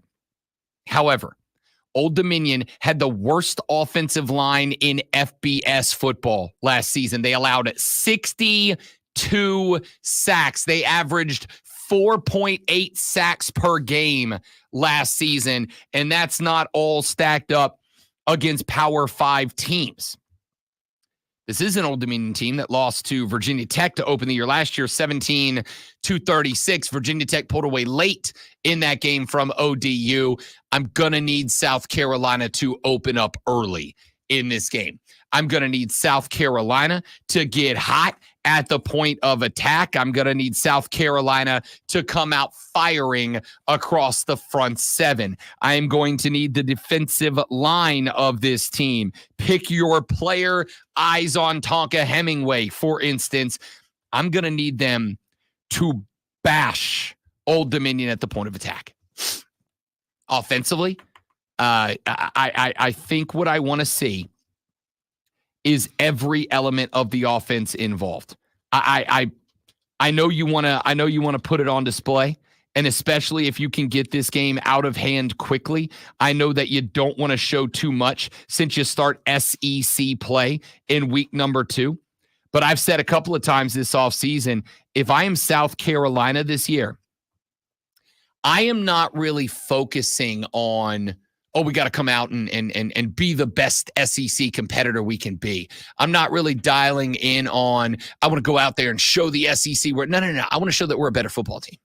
I want to show we're a better football team. I want to show we're an improved football team. I want to show we're a football team that has evolved, that has grown, that has improved, that has gotten better. And if I got to break out everything to drive ODU into the dirt, that's what I got to do. See, that's what I want to see garbage time. I know it's a weird thing to say, but I want to see garbage time because if garbage time exists, that means they dominated like they should over Old Dominion, and they're able to get some other guys in there. I'd be fine with that. I'd be fine with that. Whatever it takes, and I'd even be fine to say it that way, Zoe. Whatever it takes to create garbage time, that's what I want to see. This is an ODU team that offensively was bad last year. I mean, bad last year. Defensively, kind of interesting. It was not a great defensive team last year, but there are some guys. Jason Henderson is going to be leading ODU from the linebacker position. I mean it when I say this, and I know that there are going to be some South Carolina fans that take this a certain kind of way. Please don't. It's not meant to be. Jason Henderson might be the best defensive player between both of these teams. The dude is a stud. Man ended the season last year. The 2023 season with 170 tackles. 170 tackles. My dude was averaging like 14 tackles a game. He is fast. He is everywhere. He will attack the quarterback, but he's also got an elite ability to change direction. Jason Henderson is a top flight FBS caliber player. He is the caliber of player that could be playing on a good SEC team. You're going to have to keep an eye out for that guy. At defensive tackle, Denzel Lowry is a dude you want to keep an eye on. All Sun Belt honorable mention honors last season, ended up with 3 sacks and 5 tackles for a loss. And in the, 45 minutes or so last night that I spent scrolling around and scouting ODU, this is a cat that I think is an impact player for Old Dominion this year.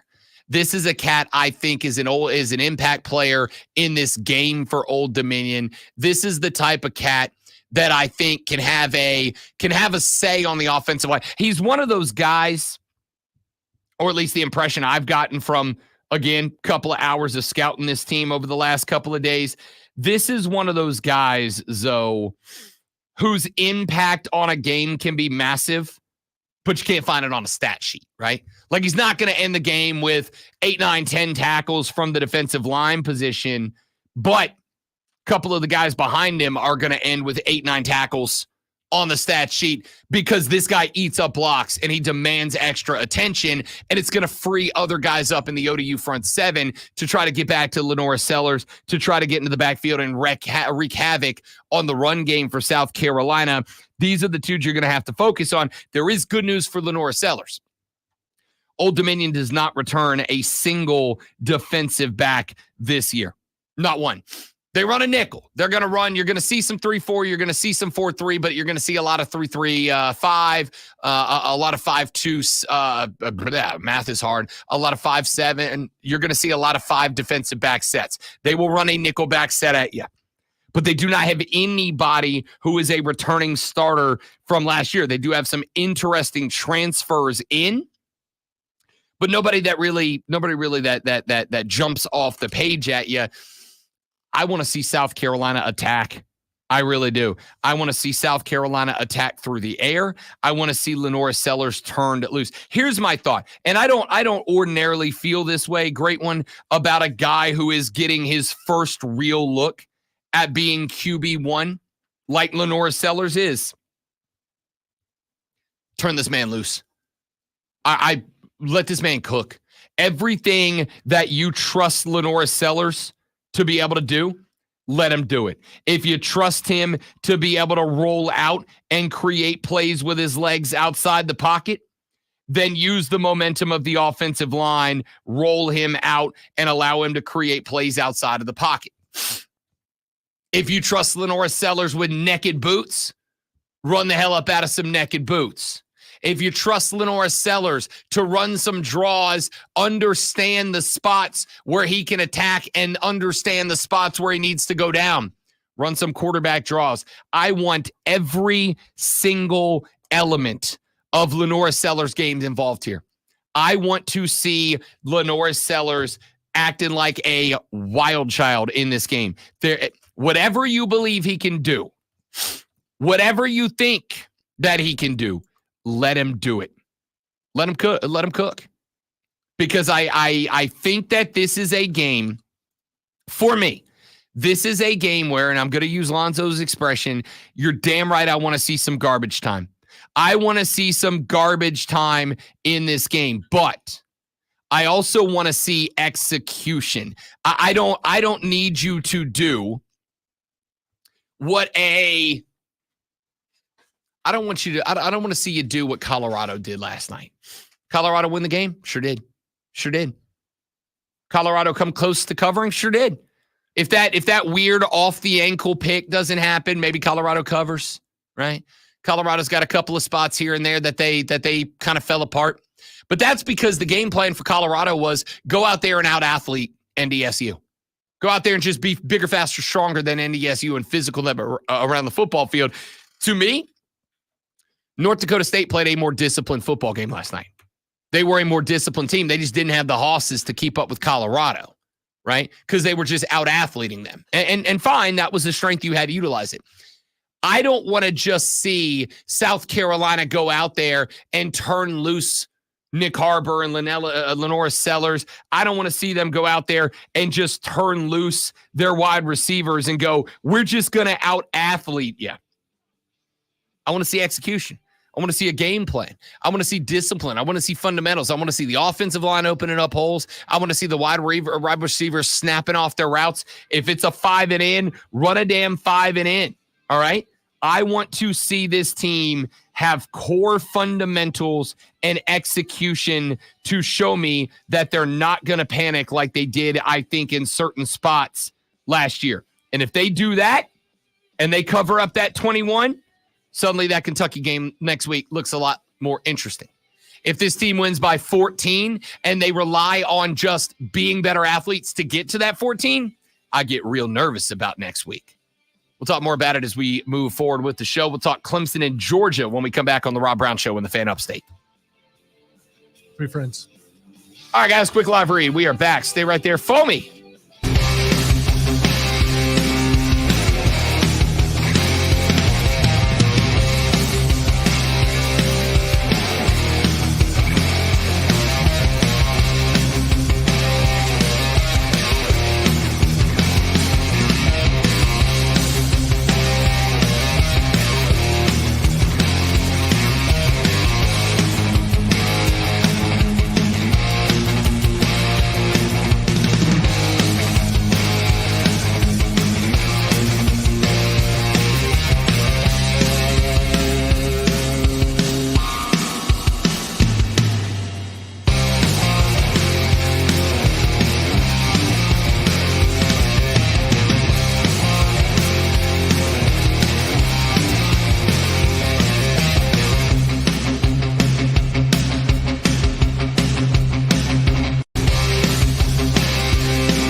could you not love the fact that you just get a season full of booty jokes?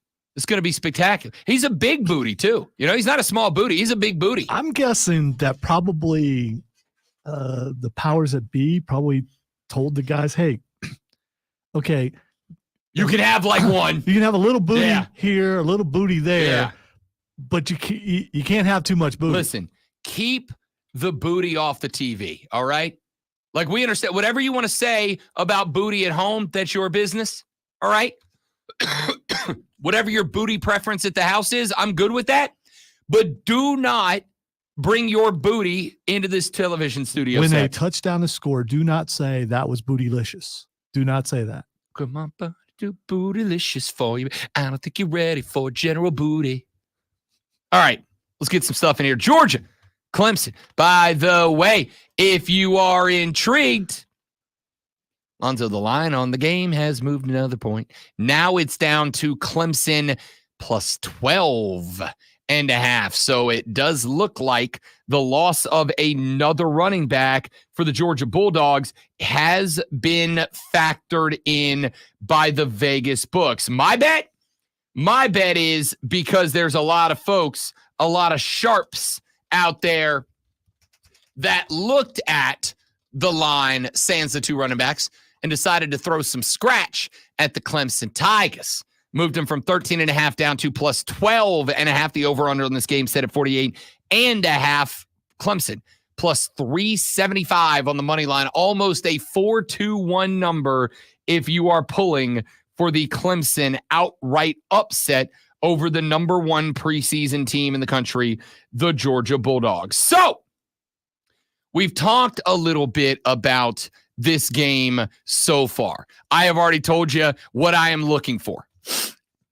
Blitz, blitz, blitz, blitz, blitz, blitz on every play. And that wouldn't be out of character. Last year, the Clemson Tigers blitzed on almost one half of opponent dropbacks last year. Almost one half of opponent dropbacks, Clemson brought extra pressure. Wes Goodwin ain't playing. He wants quarterbacks hurried and hassled. And I want to see that tomorrow. I want to see you get to Mr. Beck. I want to see purple in the backfield all day long. Georgia enters this game as a favorite to win, now by less than a couple of scores, but also as a favorite to win the national championships this year. Carson Beck, perhaps the top quarterback in the country. I'm not going to lie to you. I'm not super sold, all right? I'm not super sold. I think that Carson Beck's a good quarterback. I look at Carson Beck similar to the way that I look at Brock Purdy in San Francisco. Is he good enough to win you a natty? Yeah, he is. But I think he's the type of guy that gets dragged to a natty by great talent, not drags good talent to a natty.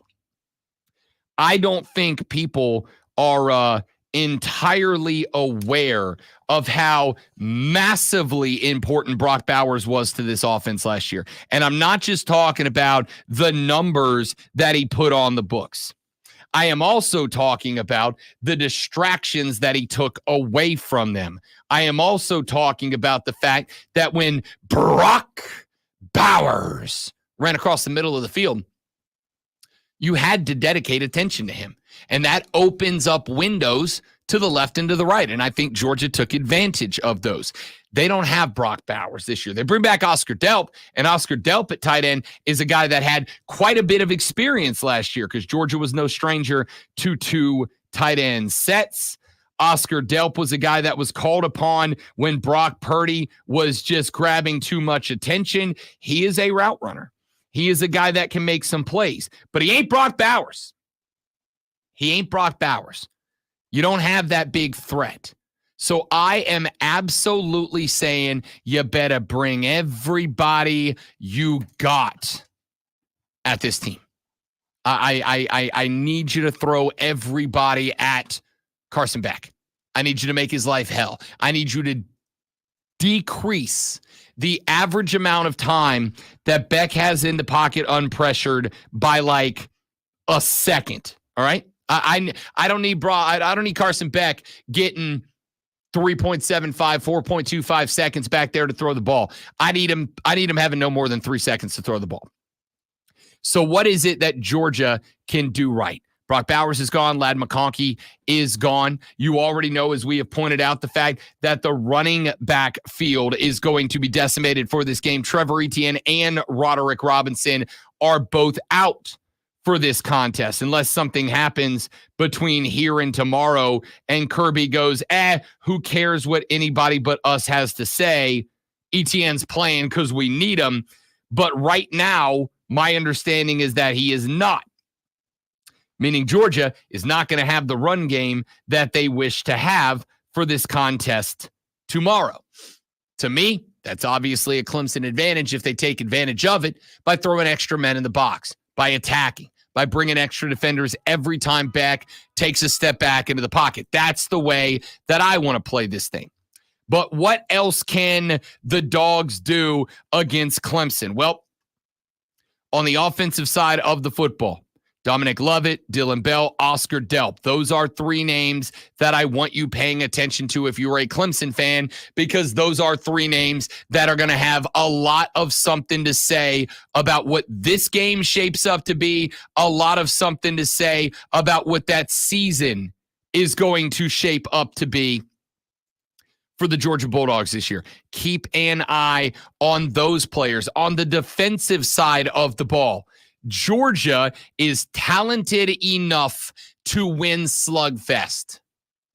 I do not think that they are as talented as they were last year. Across the defensive side of the football, they do bring back their starting nose tackle, Nazir Stackhouse, but both of their, and their edge rusher, Mikael Williams. But both players on the other side of the ball are not returners. You got a couple of new guys. In the backfield, you bring back Dalen Everett. He is the only starter returning from the defensive backfield from last year's Georgia Bulldog team. What does that say for me? Clemson's got to be able to establish the run. You've got to be able to lean on Phil Maffa. I have been saying all off season that, yes, I agree with the thought that as Cade goes, go the Tigers. But I also think as Cade goes the run game, or actually flip that around the other way. As the run game goes Cade Klubnik. Even if Maffa is struggling in the run game, you cannot abandon it unless you find yourself in a hole. But early in this game, while this game is close, I need you running the football, because I need to force Georgia to commit. I need to take advantage of youth amongst the defensive backfield. And the way you do that is by preventing Georgia from dropping extra men back to help. The way you prevent Georgia from dropping extra men back to help is by threatening them at the line of scrimmage, by throwing the ball at them between the tackles, making sure linebackers have to stay home, and then opening up the field behind them for Cade Klubnik. You do that and you expose the youth in the defensive backfield, then maybe Cade Klubnik has a chance to get into a rhythm. That's the best way for this team to win this game. Okay, you keep talking about Georgia and the question marks there. What has Clemson done to improve? Why should a Clemson fan think that they got a shot at winning this game? Give you a couple reasons I put together. I'm glad you asked. Great one.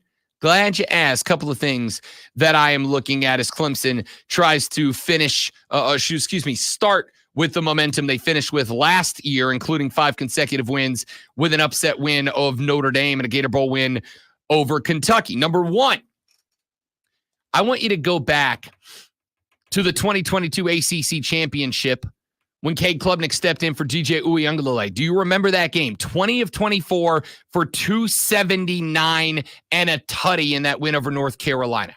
That's where the hype for Cade Klubnik started, because that guy came in relatively cold for DJ and had a lights-out football game. Clemson ran the ball in that. Clemson ran the ball. That's it for me.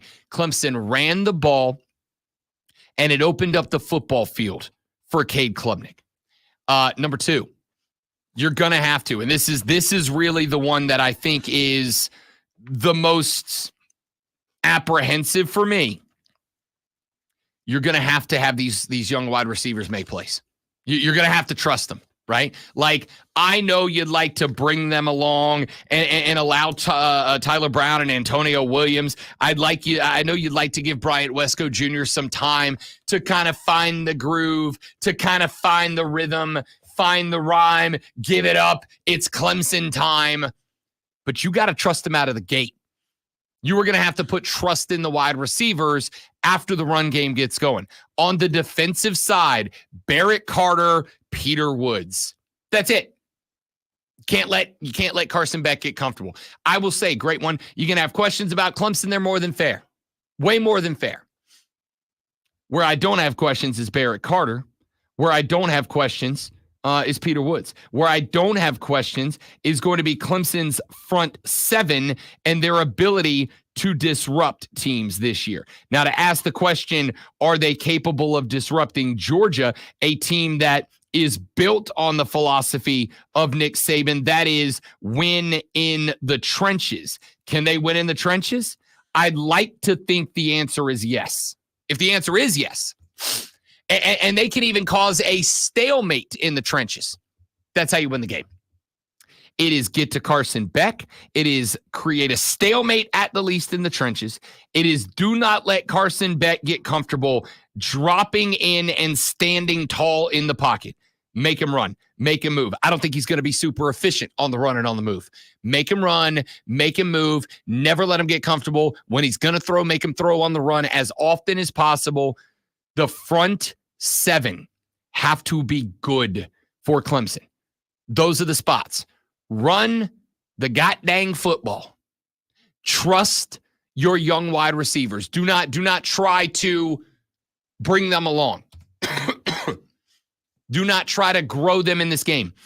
I need you, whether you are calling the plays. Oh, and that's the other thing is, and I'm going to say this with all due respect in the world, there was that story going around last year, great one, that towards the end of the year, towards the beginning of the year, when Clemson was getting into big game spots, that Dabo Swinney started to take over the Garrett Riley offense. He started to call the plays, and he started to go, we're not running the Garrett. He said this to me and Mark Ryan last year, preseason. He said, we are not running the Garrett Riley offense. We're running the Clemson offense, and Garrett Riley is running it. I'm going to tell you right now, run the Garrett Riley offense.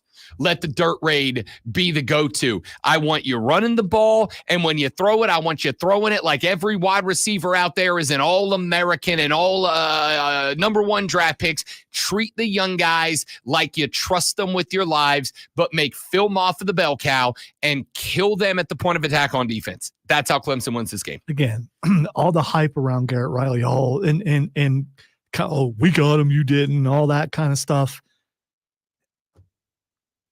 Make the offense better, because I haven't seen it. Again, I'll tell you straight up, I absolutely believe. I think Dabo says a lot, and I think there's a lot that he kind of dresses up with the oh shucks y'all mentality. And that's fine. That's Dabo's personality. It works for Clemson. It's great. I believed Dabo last year when he said, we are not running the Garrett Riley offense. Garrett Riley is running the Clemson offense. I believe him. And I believe when Garrett Riley started to stray away from the Clemson offense last year, that Dabo reined him in by taking over.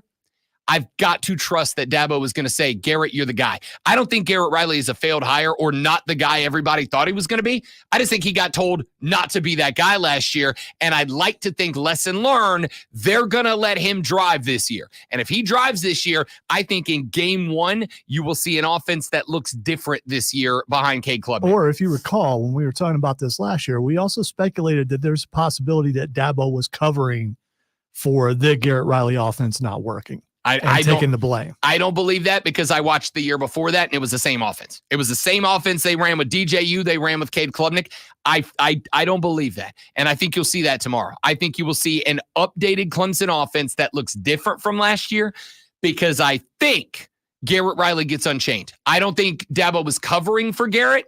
I think he pushed Garrett off the controls. And I think he'll fix that this year. Or at least I hope he does. You know what don't need fixing? Lonzo reading a sports flash. Yeah, it does. It needs like duct tape and chicken wire and all kinds of stuff. The Atlanta Braves squandered a 4-0 lead in the 6th inning to drop the first of a 4-game set on the road at Philadelphia with a 5-4 loss to the Phillies. Atlanta collected 7 hits including a pair of Matt Olson home runs, but struck out 13 times in the loss. Philadelphia's divisional lead grows to 6 games, while Atlanta's lead over New York for the final wildcard spot stays at 3 games. The North Carolina Tar Heels watched quietly as starting quarterback Max Johnson was carted off the field during their 19-17 win over Minnesota last night. Johnson took a sack in the third quarter and landed awkwardly on his right knee, immediately clutching it in pain. UNC has not provided any update on Johnson's injury. Tune in tomorrow at 5:30 p.m. as the Furman Paladins, which you can hear exclusively right here on The Fan, get their college football season started as they take on the Ole Miss Rebels. It's Furman versus Ole Miss right here on your home for Paladins football, The Fan, Upstate.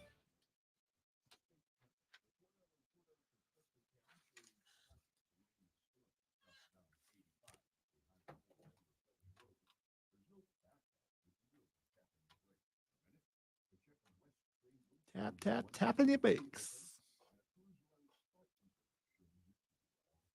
From the News Talk 98.9 WORD Traffic Center, I'm Bill Brooks on The Fan, Upstate. Did you know you can use your own body's healing properties to revitalize your aching joints and get you real lasting pain relief? Hey, it's Charlie James. I'm talking about advanced regenerative medicine at QC Kinetics. If you're tired of arthritic pain in your knees, your hips, your back, or your shoulders, this is something you need to check out. Everybody's talking about regenerative medicine, and the local medical professionals at QC Kinetics are experts in these amazing treatments. People are raving about the results. You can enhance your joints, improve mobility, and get back to doing all the stuff you love without pain and without drugs or surgery or downtime. Under the leadership of Medical Director Dr. Mitchell Scheinkampf, QC Kinetics is the nation's leader in this exciting breakthrough using cellular therapy. They've got tens of thousands of satisfied patients, and the consultation is totally free. So call now. Take action. Get lasting joint pain relief with help from QC Kinetics. Give them a call at 864-448-3772. That's 864-448-3772 in Greenville and Asheville. 864-448-3772. Mad World Haunted Attraction opens September 6th. Get ready for the Upstate's most anticipated event of the year, located in Piedmont off I-85 exit 35. Buy your tickets now at madworldattractions.com. Is your business stuck? Man, that was a slow 100 yards.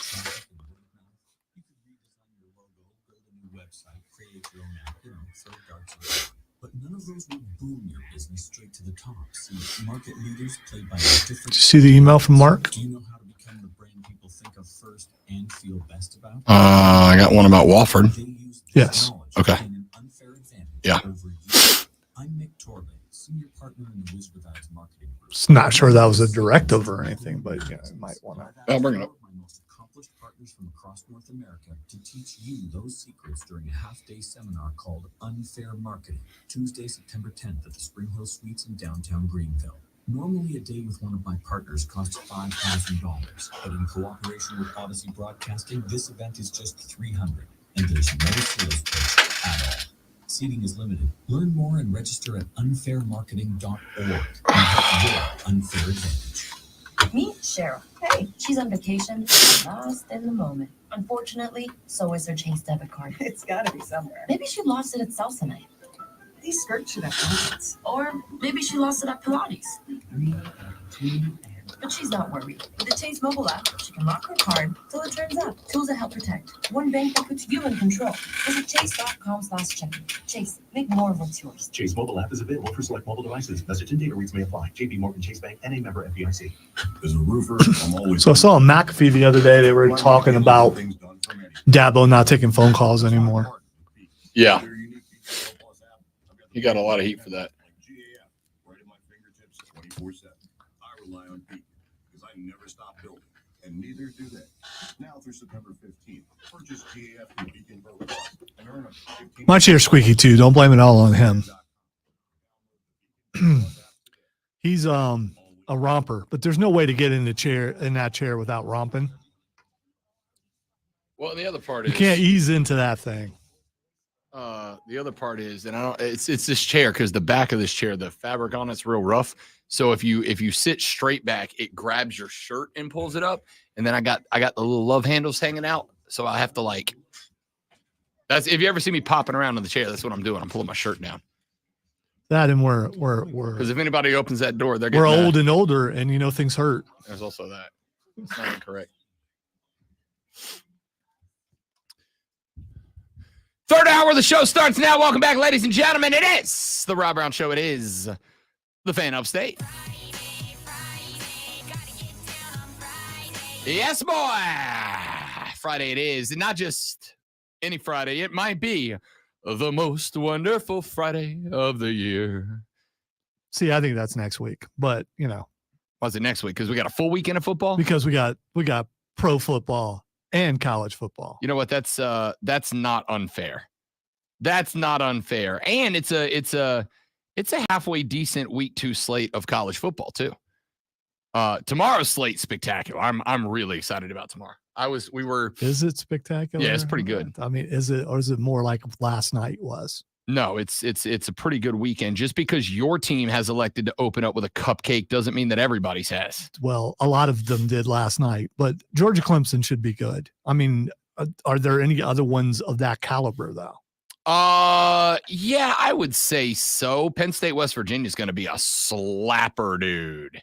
A slapper. That's a 1-score spread in Vegas. It has gone a little bit back more towards Penn State, though. It was at 8, then it moved to 7.5, and then there was a huge jump. It's jumped all the way back up to 8.5 now in favor of Penn State. You make fun of that Ohio State game, but they're in much of the same situation that South Carolina and some other teams are. There's a bunch of brand new players, including a new quarterback. And just because that quarterback played well somewhere else doesn't mean he's going to here. So we're going to learn a lot of things about that offense, and we haven't seen the Chip Kelly offense. Do you notice how, ladies and gentlemen, with everybody else's game, it's boring, stinky, crappy football, but for Ohio State, it's going to be real interesting and important to watch to learn a lot about the Buckeyes. By the way, I was I'm just saying, piggybacking on what you were saying about South Carolina. Yeah. And there are other teams like that. Yeah. Now, all the teams That's last night. why the last 2 weeks of football have been great, because it's a learning week. All the teams last night had quarterbacks that have been there 7 years and had steadfast coaching staff. So there's nothing interesting last night. This weekend and last weekend of college football, learning tree weekend. All right. Hi, guys. Hi, guys. Hey, did you? Oh, yeah, that's right. I forgot to move it over. Oh, you did not. Wow. Forgot to move it over. I'm sorry. I mean, you. I think you stole it because I was going to take it, and it's more fitting for me. But Hi, guys. There we go. There it is. I forgot about that. Glad you reminded me of that. Hi, guys. I don't know if everybody else is going to be glad that I reminded you, but yeah. I mean, you just have to get used to it. It's hi, guys. And My loins have been tingling. For football. All right. Learning True Weekend. I agree with you. I am quite intrigued to see what the Kansas State transfer does after you guys ran last year's QB up out of town and down to Syracuse in Kyle McCord. You got to beat Michigan. If you can't handle the pressure, go somewhere else. We're going to find out. But that, to me, that is why I have spent the last 2.5 weeks trying to tell you should feel the way you feel about your team, about a lot of teams. And that included both Minnesota and North Carolina last night. But the reality here is... I felt that way about a team last week, and I was all hyped about Florida State, and they let me down. I mean, gosh, if only there was a dude telling you the entire 2 weeks leading up to that game's not going to bleed the blowout you think it is. It's just not. Robbie B won a good bit of cash by going Georgia Tech plus 13.5, because I told you this is going to be a fight. And I'll tune in when it's not 21-0. It's never 21-0. So unfair how you come at me about my team and I can't retaliate. I see what you're doing there. Hi, guys! Something I've been doing for weeks and you just haven't caught it. But I have caught it. Fine. I've just ignored it because the show needs entertainment. All right. We do have some other good games that are coming up this weekend. We do have a couple. We got a handful of games this evening. Tonight's slate, not anything that's going to blow you away. I will say there is one team I do have to watch tonight. That's the Oklahoma Boomasoonies. They play tonight at 7:00 hosting Temple, a team that, yes, they are dramatically better than. They are 42-point favorites in this game. But this game is, and this is kind of the point that I make with a lot of these games, this game is not about watching to see if Oklahoma's going to cover the 42, although I will be doing that. This game is about watching to see what the hell the Boomer Sooners are in Brent Venables' second year. I expect that defensively, the Boomer Sooners are going to be flying around the football field. I thought he'd been there longer than 2 years. Is his third year? I don't know. Yeah, I think he's been there a while. Yeah. Either way, Brent Venables and the Oklahoma Boomasooners. I'm very intrigued to see what this team is going to be this year. And I think we are going to learn a lot about and find a lot about an Oklahoma team that is picked to finish the Southeastern Conference season by the media in 8th place in this conference. This is his 3rd season. Okay, 3rd. Yep. So I don't know. I am interested to remember they lost their guy that was supposed to be the guy at quarterback this year. They'll be rolling out Jackson Arnold, a sophomore, for his first year at QB1. They have one returning wide receiver in the entire room, You Jaleel Farouk. can say, I'm not saying it. Damn. Oh wait, why? I don't need to say it. I let Farouk say it. Damn. Had that right there. Damn. All right. So like tonight, You just slow Interesting on, night. slow on the cart wall today. yeah, I don't know. It's because of all that exciting football last night. It's just left you a little tired. That's what it is. I stayed up way late last night. I finished North Carolina, Minnesota, and I fell asleep to San Diego State. And I got to tell you, I was fighting for my life to stay up for San Diego State. Why?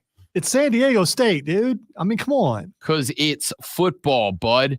Because it's football. It's like if you hand a rice cake to a starving guy. Does it suck? Yeah. Am I going to consume it? Also, yeah. I'm kind of a fan of rice cakes. I mean, you got to flavor them up. Yeah, flavored rice cakes. People trying to pass off generic rice cakes as a good treat are bad people. The Quaker ones are fairly cheap. They're low in calorie and they taste pretty good. And they even have a chocolate flavor. See, I tell you what I mean. Have you tried Yasso bars yet? No, that sounds healthy. They are Greek yogurt ice cream bars, but they make one dipped in chocolate. 75 calories a bar, and they're freaking delightful. And I'm a big ice cream guy. Do they have a wooden thing?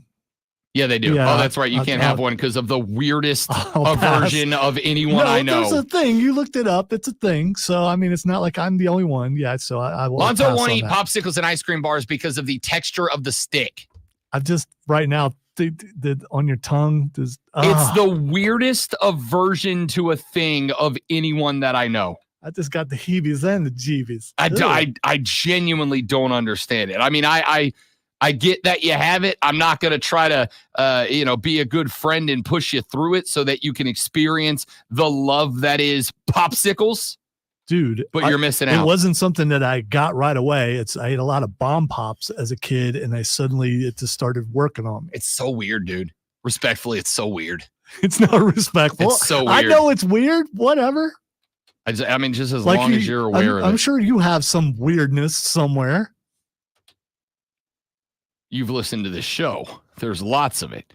That's just a real. That was sarcastic. I know of weirdness. I'm just not going to talk about it. So, Oklahoma tonight. Now, tomorrow, a couple of games I like. You know what? We're getting dangerously close to time to do the Rob Brown Show quad box and tell you about the 4 games and each window that I need you paying attention to. Obviously, you know that the noon one is going to include Clemson and Georgia at noon. Penn State and West Virginia is up there for me as well. That's an 8-point spread right now with an over-under of 51.5 in the total. My question here is, can Penn State finally make the Big Ten a 3-horse race, or will we know by the end of this game that the Big Ten is Ohio State and Oregon? That's it. So you don't consider it a possibility of being a 4-team race? No, the most horses in the race will be 3 with Penn State. So Michigan they're just completely done. Yeah. Yeah. By the way, I hope you're right. I mean, I'm all for them being completely done. I'm not so sure I believe that though. I will be pleasantly, because I would listen, if for nothing else than the darn drama, I will be pleasantly surprised if Michigan is involved in this race in any way, shape, or form. But just losing Blake Corum takes you out of that mix, because that's the dude. Last year, everything Michigan accomplished last year, they accomplished on the legs of Blake Corum. Everything they accomplished last year was on the legs of Blake Corum. So nothing that Connor Stallions did helped them. Well, and that. Did you watch that documentary yet? No, I haven't had time. There was football on last night. I know, me too. I watched so much and football there's last night. wrestling on every night, and then there's video games, and there's other stuff to do.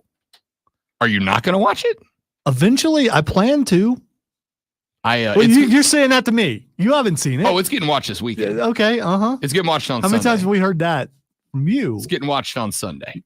It better be this Sunday. It is this Sunday because after we had the we also have Monday. You can watch it Monday, unless you're found another job for Monday. By the way, we're not on Monday. No, we're not on Monday. I will not be because the. I don't think I'm supposed to say this. Well, then don't. I'm going to anyway. The fiance turns 40 on Monday. You've already said that. Oh, have I? Yes, you have. No, I've said she's turning 40. I don't think I've pointed out that it is this Monday. You did point out that it was coming up this weekend, and if you count Monday as the weekend, which a lot of people do since it's a 3-day weekend for other people. Monday. Gonna get down on Monday. Which, by the way, may I take 30 seconds to just wish the most important person in my life a happy birthday? You could take an hour if you want. No, I promise you I can't do that. But, Courtney, happy 40th birthday in advance since I won't be here on Monday to tell you on your birthday. I love you. You're the best thing in the world. I cannot wait for 23 days from now when I lock in and you can't go anywhere. Can't wait. Happy birthday. I love you. The most important thing that's ever happened to me. And you're older than me. Happy birthday, Courtney. Whatever. You're not older than Lonzo, though. So. No. You got that. There are people who are older than me in the building, actually. So I'm not like the old guy I am on this station. I was going to say. On this station, I am. I'm not on the other station that I work on. No, you're not on the other station you work on. Not even. Well, no, not even close. There are people who got decades on me, or a decade. Not in the building, though. Well, a decade. Well, I'm not going to say who. I mean. Oh, I know who. Yeah, I mean, just about. I'm like right in the middle still, I think. News department alone has 2 that are older than me. I got one. Yeah, one's here now and the other one's in the afternoon. Oh, there are more people in the afternoon. Yes. I forget that I'm not here in the afternoon. Yes. Happy birthday, Courtney. You're older than me, but I love you. All right, let's get to. Should you really have said that last part? I mean, I say it all the time. I gotta be a little more careful. She totally robbed the cradle. Yeah, my wife's older than me too. There it is. All right. So I'll tell you another game in that noon slot I'm kind of intrigued by. Illinois State at Iowa. The Iowa Hawkeyes are interesting. Why? Iowa's going to have one of the best defenses in the country this year. And for a team that has been the butt of many a running joke about their inability to score points, remember, they got rid of trying their to score points with someone downstairs. No, I'm not. Talking about how stellar Iowa is. Yes, because you heard how often I don't poop on all their other football teams like the Dallas Cowboys and the Green Bay Packers. Yeah, I kiss butt. Not only do I not kiss butt, how many times have you tried to actively stop me from saying things about their football teams? I got no reason to suck up. I'm straight up. That's just about making myself look better. I mean, that's all I care about. Point is, I say him. They bailed on Baby Ferentz, on Kirk Jr. this year as offensive coordinator, which a lot of us, and I say us because I'm one of them, genuinely believe that Kirk Ferentz, the HC at Iowa, committed freaking malpractice by allowing his son to horribly run and mismanage the Iowa Hawkeye offense the last couple of years. Absolutely. I mean, you're down on the Nepo today. I mean, you hate the Nepo babies. No, I don't hate the Nepo babies. I hate when the Nepo babies get away with crap that nobody else would. Sounds like hate to me. No, it's just rationalization of reality, which I think is important and a lot of people don't do in the world of sports. Everyone's reality is different. Hey, Lonzo, how's the Iowa Hawkeye offense been the last couple of years? Well, they're in the Big Ten. Non-existent. Yeah, so, I mean, ass even for that conference. Really? A conference that is not predicated on offenses. That's a myth. No, it's a myth. Wide receiver you. Wide receiver you. For your school. For your school. Did Michigan not play offense last year? No, they ran the ball. That's still offense. Last I checked. Did Michigan win last year because of their offense?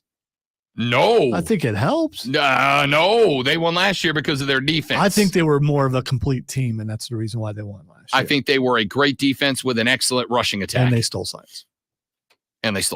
But the point here is Kirk Ferentz allowed his son to embarrass that school for like 3 too many years as the offensive coordinator. I can name other sons that have done really well, like Shanahan. I'm not talking about them. Okay. I'm talking about this one son who sucked at the job but was allowed to keep it for a very long time. And the school finally said, Kirk, either your boy goes or both of yous go. It's your pick.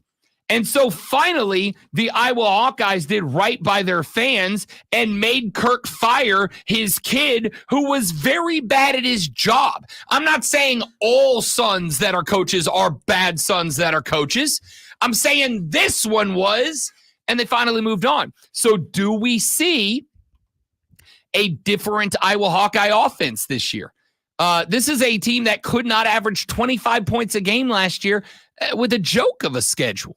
Can they get to 30 this year without him? I don't know. We'll find out. What I can tell you is, speaking of the Michigan Wolverines, they went and got Cade McNamara to play quarterback. Kirk Ferentz isn't going to be coaching this game tomorrow, by the way, though, because he caught that 1-game suspension for illegally contacting Cade McNamara to get him there, but he got him there. So what does Iowa look like in this game? They are hosting in Kinnick Stadium in Iowa City, Iowa. I don't know. I don't know what they look like. That game's very interesting to me. Virginia Tech at Vanderbilt is an interesting game. I'm not saying you're looking at a pair of teams that are going to be scrapping for a natty. What I'm saying is these are, or at least one of these two teams, because I mean, Vanderbilt's just kind of Vanderbilt, respectfully to the doors. But Virginia Tech, remember, is bringing back like 18 starters this year. This Tech team is and let's emphasize, dark horse ACC threat. Dark horse ACC threat. They got to go on the road to Nashville, Tennessee. They're leading the ACC right now. How are you a dark horse? Congratulations to Florida State for being the first team to hold sole possession of last place. They do. In the ACC. They do right now, right? It may never happen again. Yeah, they do. Unless they lose this weekend to Boston College or Monday to Boston College, in which case they will be the first team to hold sole possession of last place in a 16-team conference for 2 weeks with 2 losses. We'll find out. I'll tell you what we'll do. Let's look at the rest of the schedule when we come back. Since we're here, since we've arrived, let's do the quad box. When we come back, we'll take a look at the 4 most important games in the noon. I used to say morning because it used to be morning football for me. In the noon, 3:30, and nighttime windows. And we'll do that next on the Rob Brown Show on the Fan Upstate. New life. All right, guys, one more live when we're back. Stay right there. Thank you.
Thanks for bringing it in there. We are back.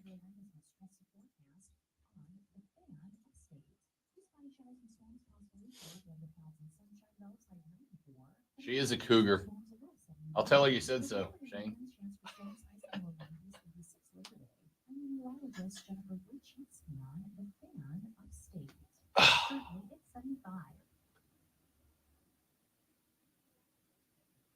Like, yes, they've been a lot better.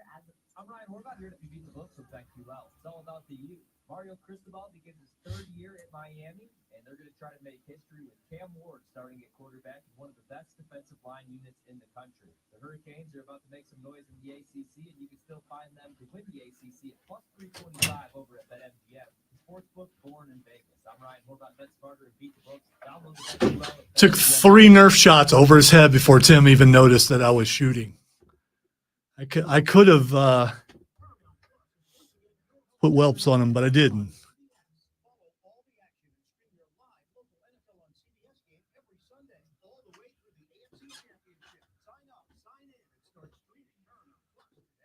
It's rainbow season out there. Warmer days, cooler nights, open roads, endless horizons. And you need to be ready in jeans made for the unpredictable. One of my favorite Nerf moments of all time, because Nerf is big in this building, was Mark Ryan sitting over there, and he always did this pause during one section of the show where I used to just throw stuff at him. I pulled out the Nerf gun. The panic in his eyes. He went into the fetal and covered himself. The fetal. And covered himself, yes, within the chair.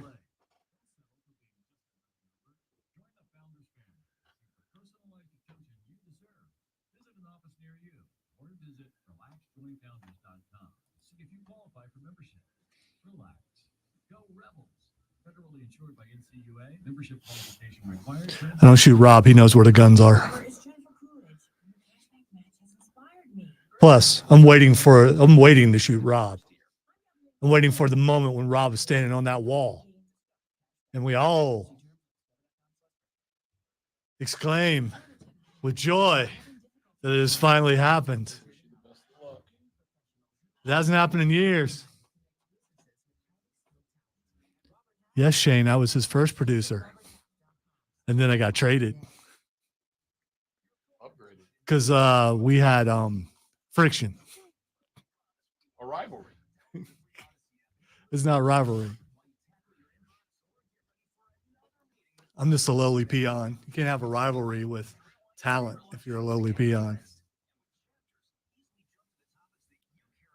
Although that's not what my job description says on the thing, but you know. Expect a mix of sun, scattered showers, and thunderstorms with a high of 94. Weather brought to you by Staples. Your local Staples store has hot deals and super low prices on everything for back to school, even technology.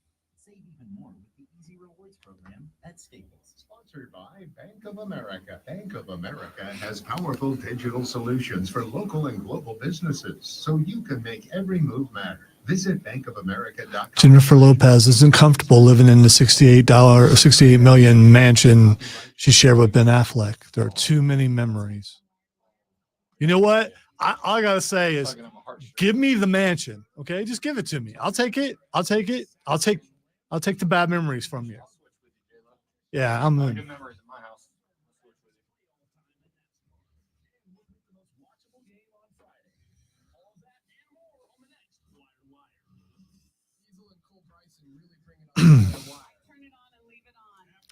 I was his original producer here. Everything went well for a year.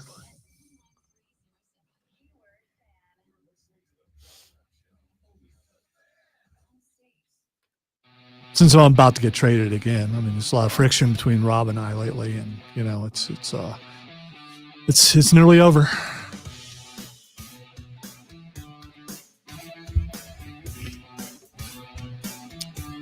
The Rob Brown Show rolls on. It is the Fan of State. Let's start running through our games this weekend. The Quad Box is back, baby. The best thing to ever happen to sports television. The Quad Box is real. I can't remember. Did we have a Quad Box intro? For some reason, it makes I thought we did, but I was thinking we did, but I honestly cannot remember. I thought we did, but I can't remember if we did or if we just played like a clip. Hey, we'll dig. We'll see if Zoe can dig something up. But I do want to start running through these. That's not it. I know for a fact that wasn't it. Let's jump into the quad box here. Let's start with our noon window. These are the early games. These are the games that we'll tune up, we'll warm up with, and they are a handful of slappers and one that's not, but is compelling to me for a reason. We're going to start exactly and precisely zero shock with this one. Clemson and Georgia. Atlanta, Georgia is the site of this one on ABC. The game kicks off at noon. Is Clemson capable of returning to prominence, or will the Georgia Bulldogs prove why they were nearly the consensus number one overall? We will find out. Clemson and Georgia at noon, a game that I think is must-watch TV. Must-see TV. Penn State is at West Virginia at noon. That game on Fox. This one genuinely might be the best game in the first window. I know Georgia-Clemson is the most highlight game in that first window, but Penn State, West Virginia is a slap You're fight. saying Penn State, West Virginia will be a game and Georgia, Clemson will not. I'm saying there's a good chance Georgia, Clemson's not a game. All right. Even without the running backs, even with all the optimism, I'm saying this. There is a path for Clemson to win this game. There was that kind of hype around Florida State. Yeah, I know. Not from you. I get it. Not from you. But there was that kind of hype around Florida State. At least with Georgia, they've been consistent the last couple of years. So I can see why. Bingo. Yeah. But if Clemson were to win that game, would you be surprised? Would you be really surprised? Yes. Yes. See, I don't Yes. think I would. There is a path to victory for the Clemson Tigers. It is not a wide one. All right. It is a razor's edge, must be perfect path to victory. It is not a big old wide interstate you're walking down the middle of. It is a balance beam that you have got to get from one end to the other. 60 minutes, no mistakes. That's what it is. I mean, don't get me wrong. I don't want Clemson to win, but it wouldn't shock me. They've been too good for too long to not have a bounce back year. If they don't have it this year, then it's done. It's over with. There is a better chance that Georgia wins this by 2 scores than Georgia wins it by a field goal. And then there's this thing that if Clemson were to beat Georgia, then Ohio State would be number one. There's also that. I mean, there are a lot of factors for me. Penn State, West Virginia, I think, is a last possession game. Neil Brown at West Virginia has his back against the wall, but he's also got a ton of returning talent this year. Penn State, James Franklin. I got to tell you, for all the conversation we've had about Ryan Day, I don't think Ryan Day is the most under fire head coach in the Big Ten. I think James Franklin's got to be, right? Like, you've been too good for too long to keep coming up with 3-loss seasons, losing big games. If losing big games is the narrative for Penn State, and it is, and it has been, I've heard this that. is one of them. I've heard that from you and from a couple other people, but I haven't heard that from Penn State people. Sucks to be them. I mean, maybe they're realistic and go, yeah, we're doing really good, but then there's also these teams that are above us that we can't seem to beat. This is watching Penn State fans talk about Penn State is like it's like looking at the I'm trying to come up with the metaphor here, but not be a terrible person in the process. Y'all know that person. Be as bad as you can be. You know that individual that we've all had in our lives that think they are the most attractive hot in the game, and you're like, oh, yeah, sweetie, no. Let's call him Mark. Bless your heart, sweetie. You're absolutely not the hot that you think you are. But they don't lack for confidence, right? We're all, you know that person I'm talking about. You go, golly, I wish I had your confidence, because it's completely unjustified. Yeah, and it doesn't make sense. But but that confidence a lot of times gets them things in places where they never should be. That's Penn State.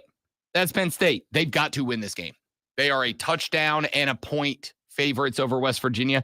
But I'm telling you, West Virginia's coming out swinging, and BT Dubs. Are you picking? I mean, are you picking any games? Are we picking the game? I mean, we can pick them. No, I'm just give me Georgia in the first one. Okay, yeah, same here. But I'm curious about this game because you say it's going to be Penn State, West Virginia. Put the Nittany Lions on upstate alert. Morgantown, West Virginia is going to be covered in smoke from couches. Give me the upset win. The Mountaineers at home burn some couches into the evening. Okay, I don't know. After they knock off Penn You're State. going to have to explain the burnt couches thing. They burn couches. Why That's literally it. Why do they burn couches? I don't know. That's just their thing.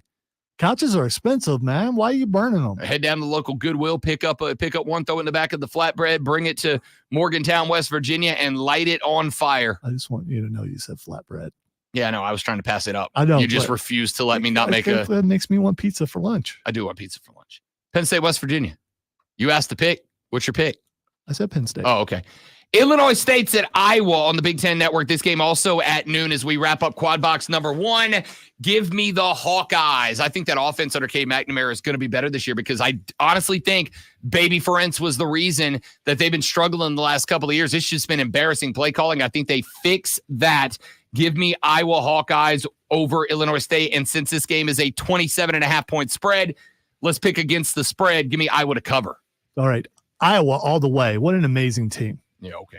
And then we'll wrap it up. Not one we need to spend a lot of time on. Chattanooga is at Tennessee. I only care about this because does he live up to the Josh Heupel?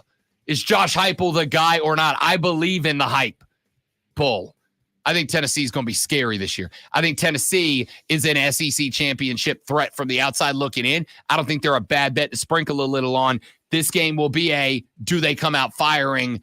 I think yes. So there's your quad box for the noon games. Clemson at Georgia, Penn State at West Virginia, Illinois State at Iowa, Chattanooga at Tennessee. When we come back, let's do the quad box for the afternoon and the night. We'll wrap those when we come back on the Rob Brown Show in the Fan Upstate.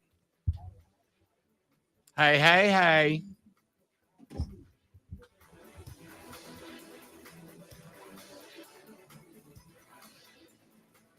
So earlier, he just released a new song with. He's got a whole album coming. Yeah, with another famous rapper. I forget who it was.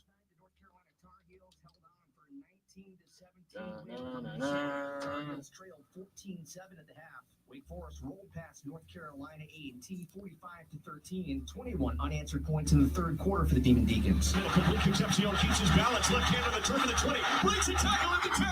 Angles in. Touchdown. The action on the NC State Wolfpack Radio Network. The Wolfpack opened the season last night with a 38-21 win over Western Carolina. 3 touchdown passes for Grayson McCall, 26 of 40 passing for 318 yards. He connected 3 times with Kevin Concepcion. Jordan Waters for a pair of scores. Baseball, the Phillies beat the Braves 5-4. Atlanta remains in possession of the last National League wild card by 3 games over the Mets.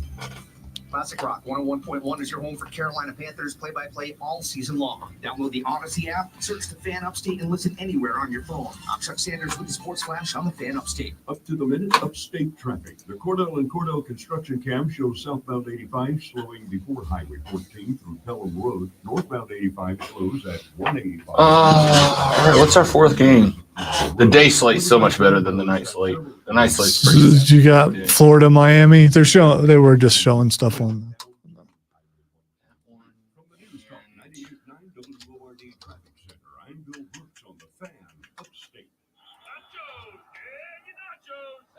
I mean, I guess this one.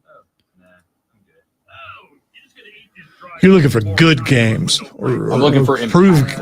Well, I don't know how Tennessee and Chattanooga is impactful. Because Tennessee is a team that a lot of people are picking as an SEC championship threat. Okay. And look at that noon slate and find me another one. Sometimes you got to pick these based on the narratives and the stories, not on the quality of the game. And that's a narrative story. Squirrel White, Nico Amaliva. Are these boys championship caliber or not? Nico's a guy a lot of people have picked for a Heisman run this year. So I think seeing him debut is kind of a big deal. That one is at 7. Texas, Colorado State. Is at 3:30 on the list. Oh, okay. I thought I'd written. Whoops. Massachusetts and East What? Michigan. What? Massachusetts. You said Massachusetts. I was about this was going to be the first physical fight between us. There is no T in the back end of Massachusetts. I had a geography teacher in elementary school who said let he who pronounces things correctly all the time cast the first stone. Massachusetts. It's Massachusetts. If you say Massachusetts, we're fighting. No, we're not. We're not fighting. Massachusetts. It's Get Massachusetts. That weak. Oh, that's gross. Should I be physically ill the next time you mispronounce something? If I say anything as poorly as Massachusetts, yes. Okay, Mr. Flatbread.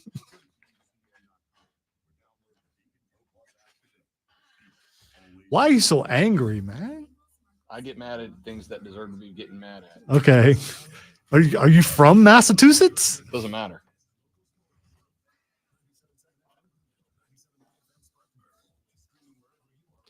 Are you moving to Massachusetts? I might one day. I like Boston.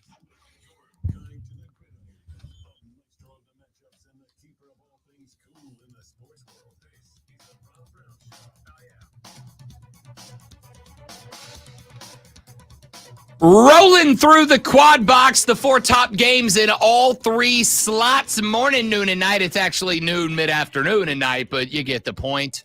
We started off with your morning slate. Your noon slate, Clemson at Georgia on ABC at noon, Penn State at West Virginia on Fox at noon, Illinois State is at Iowa on the Big Ten Net at noon, and finally Chattanooga at Tennessee. I will tell you that there are going to be times where it's going to be this way with the night slot too.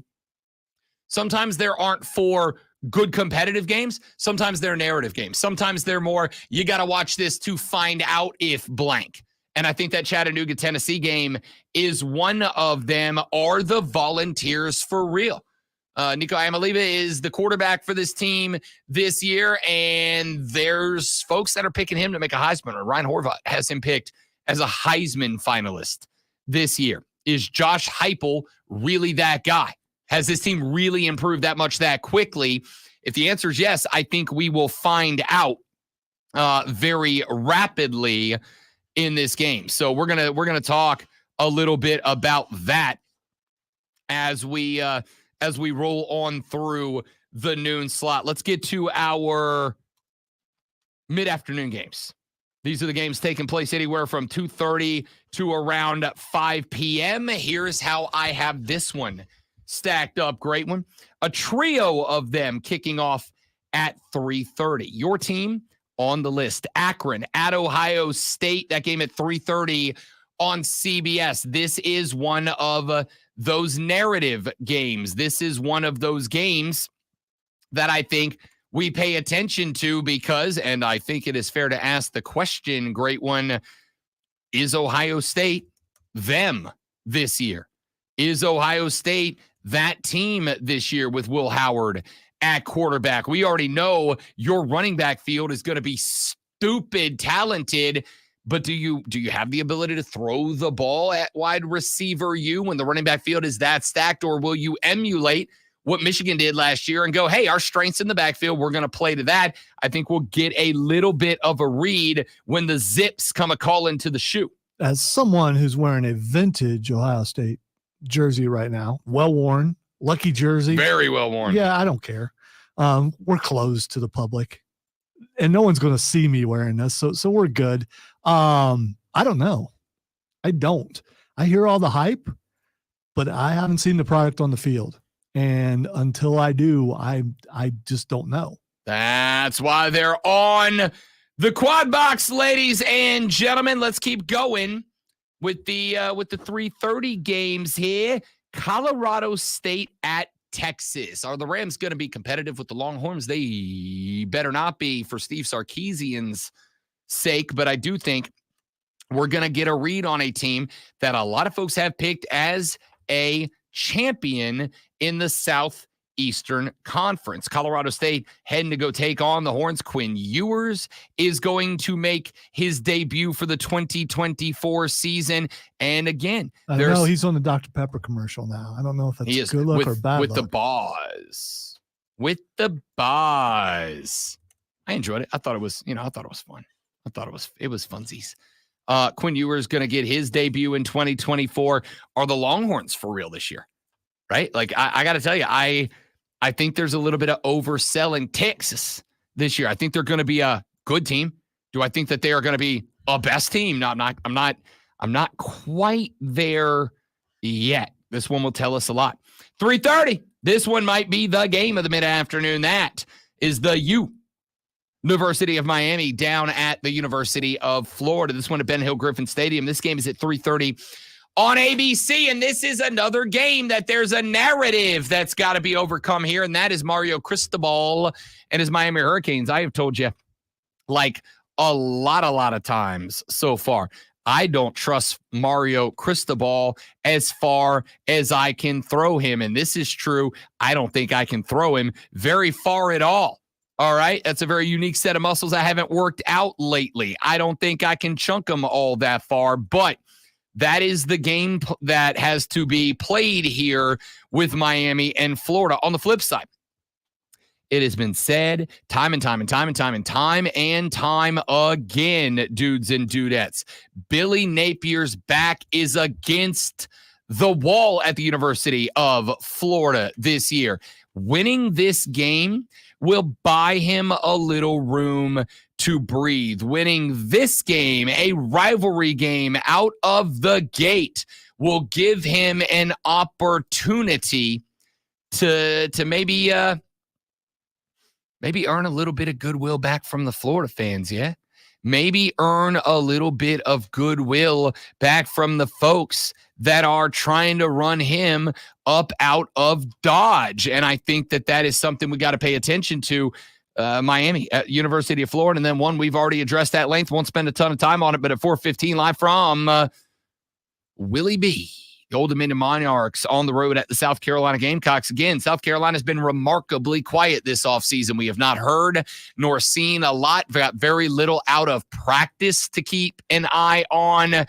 I think the Gamecocks are doing one of two things. I think the Gamecocks are doing one thing. I think they've been hiding themselves this offseason. Question is, what are they hiding? Are they hiding that they have taken a giant step forward and Lenore Sellers and Nick Harbor are about to light the world on fire? Or have they been hiding that they did not take a step forward and it's going to be another long, disappointing season for the Gamecocks of South Carolina? I think we'll get our first look at 4:15 on the SEC network. So, there's your afternoon quad. Let's get to the nighttime showdowns, shall we, ladies and gentlemen? Let us begin at 7 p.m. when Western Kentucky, the Hilltoppers, travel to Tuscaloosa, Alabama to take on the Crimson Tide of Alabama. It makes me sad. No more Eli Gold calling games for the Tide, one of my favorites of all time. There is a new man in the box. There's also a new man down on the sideline. His name is Kalen DeBoer. He comes over from the University of Washington, where he spent one season. In one season, he sent a young man at quarterback to the Heisman Trophy finalist party, and he sent his team to the college football national championship game. Of course, they got the brakes beat off them by the University of Michigan, but they got in the dance when so many others did not. I believe in Kalen DeBoer as a good coach. I believe Kalen DeBoer might have been the only guy that I trust to take over for the guy that ain't the guy no more, and Nick Saban. What is Bama? How good are they going to be? We'll get a little taste of that at 7 o'clock on ESPN when Western Kentucky is at Alabama. Then we got a trio of 7:30 games. Let's start in the big house. The University of Michigan makes their first Jim Harbaugh-less impression. Michigan State hosting Fresno State at 7:30. That game on NBC.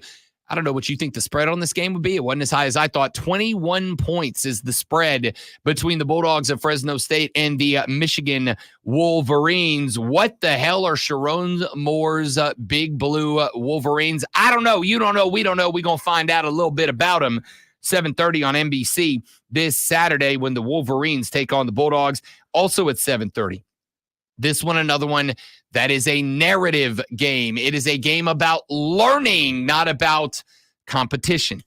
The Oregon Ducks at 7:30 at the house, number 3 team in the country. They will be hosting the Idaho Vandals. Yeah, they're a big-time favorite. 42-plus points is the difference in this one. I don't care. This is not about whether or not Oregon wins the game. Of course, they're going to. It's not even about whether or not they cover the spread. They're going to. I just want to see Dylan Gabriel. I want to see the passing offense. I want to see what Dan Lanning puts on the table for this squad this year. Are they a Big Ten contender in their inaugural season in the conference? We'll learn a little bit about that. Are they a national championship contender out of the Big Ten? We'll learn a little bit about it. To me, this is just trying to see if the Oregon Ducks carry the momentum from 2023 into 2024. That game is at 7:30, and then we have our final game of the day in the Quad Box at 7:30. Who else could it be? Notre Dame is at Texas A&M. Marcus Freeman taking his squad for another ride, and they start by going down to the compound to take on the Colt, a football team that's a big Kool-Aid jug away from being the most famous Colt in American history, the Texas A&M Aggies, the World War II cosplaying farmer dorks that they are.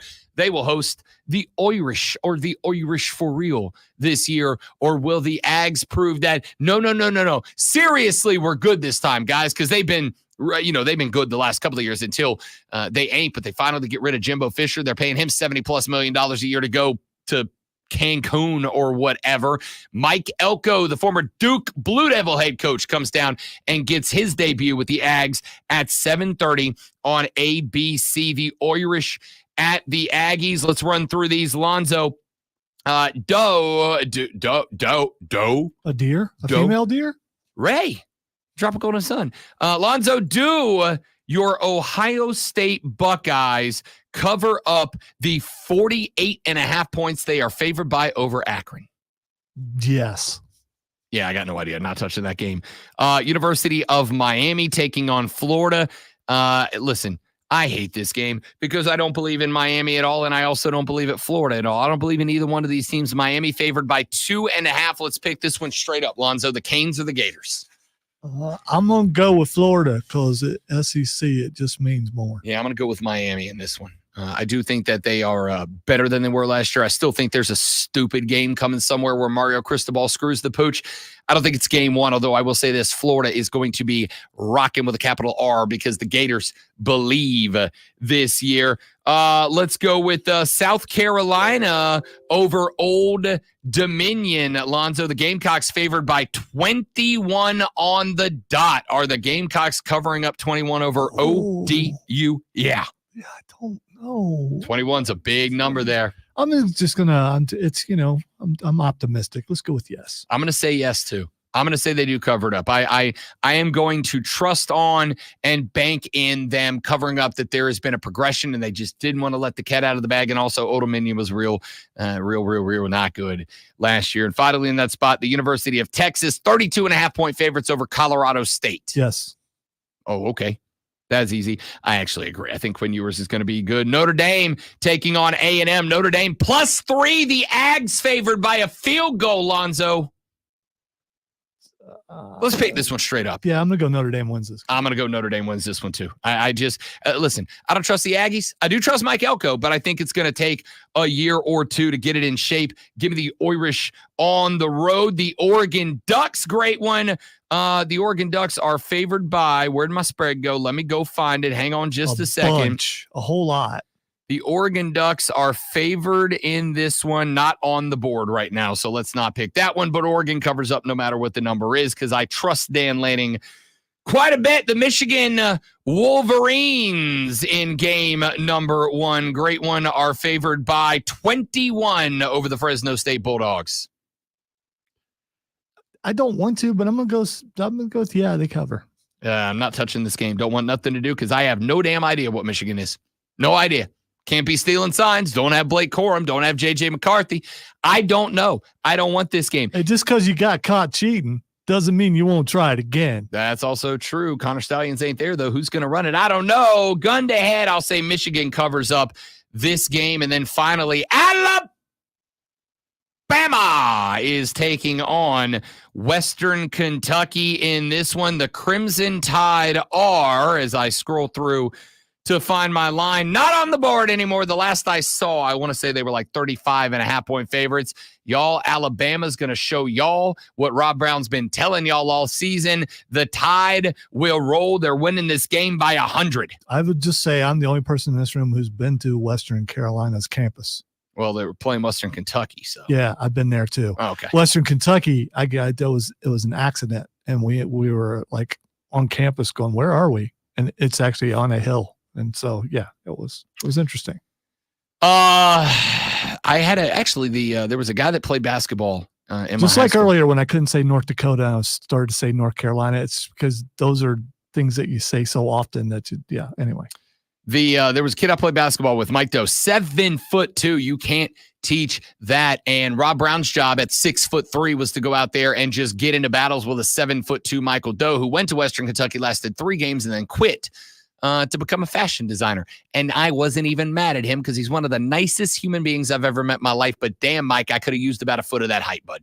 Did he? Is he still in the design game? I mean, is he any good? Yep. I mean, I don't know what he's doing. I know he's still designing. I don't know if he's like got a line or anything, but yeah, 7'2", hated basketball. It seemed like you would have an in on that. I mean, unless he really hated you. No, he didn't. He loved me. Mike Doe was my guy. Loved Mike Doe. But dog, like, you hate basketball. You're 7'2". You hate basketball for real, dog. I played with a guy in college football who was 7'2" and like 300 pounds. Yep. And played offensive line and was there because his parents made him because he just didn't want to play. All right, we got to run to a break. When we come back, final hour of the show, and there are some other stories that aren't college football that we have to get to. Coming up in the next hour of the show, we'll talk about the Braves series against the Phillies. They dropped game 1. Can they get it back tonight at 6:40 when they play game 2? And how about Dak just openly taking a shot at Jerry Jones yesterday? You think I'm not going to talk about that while the demise of the Cowboys is near? You're damn right I am after Lonzo reads this Sports Flash. The Atlanta Braves squandered a 4-0 lead in the 6th inning to drop the first of a 4-game set on the road at Philadelphia with a 5-4 loss to the Phillies. Atlanta collected 7, including a pair of Matt Olson home runs, but struck out 13 times in the loss. Philadelphia's divisional lead grows to 6 games, while Atlanta's lead over New York for the final wildcard spot stays at 3 games. San Francisco 49ers and wide receiver Brandon Ayuk have reached a contract agreement that will keep Ayuk in the Bay Area for 4 more years on a deal worth $120 million. ESPN reported the deal is the same one the 49ers initially offered Ayuk back in mid-August. Tune in tomorrow at 5:30 as the Furman Paladins get their college football season started as they take on the Ole Miss Rebels. It's Furman versus Ole Miss right here on your home for Paladins football. It's us. It is the Fan Upstate.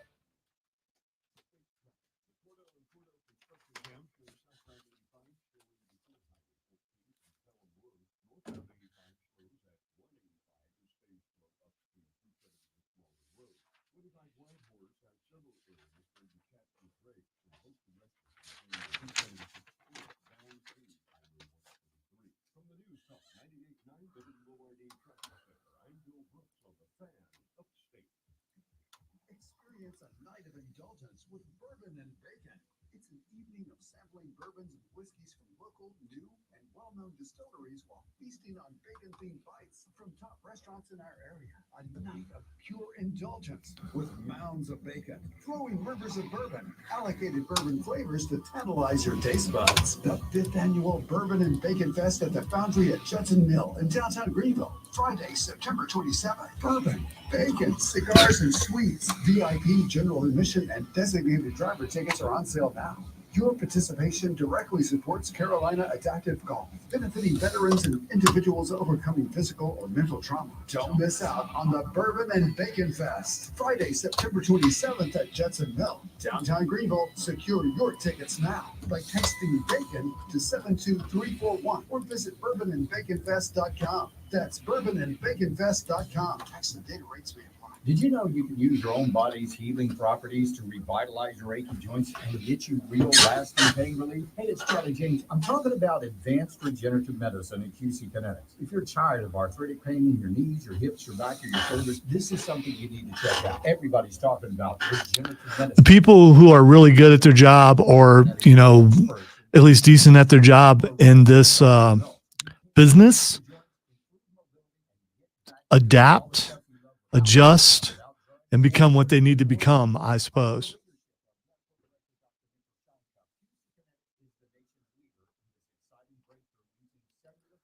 They've got tens of thousands of satisfied patients, and the consultation is totally free. So call now. Take action. And still, congrats to him. Not only that, but he also has a national show that's on Saturday evenings now. So, I mean, good for him.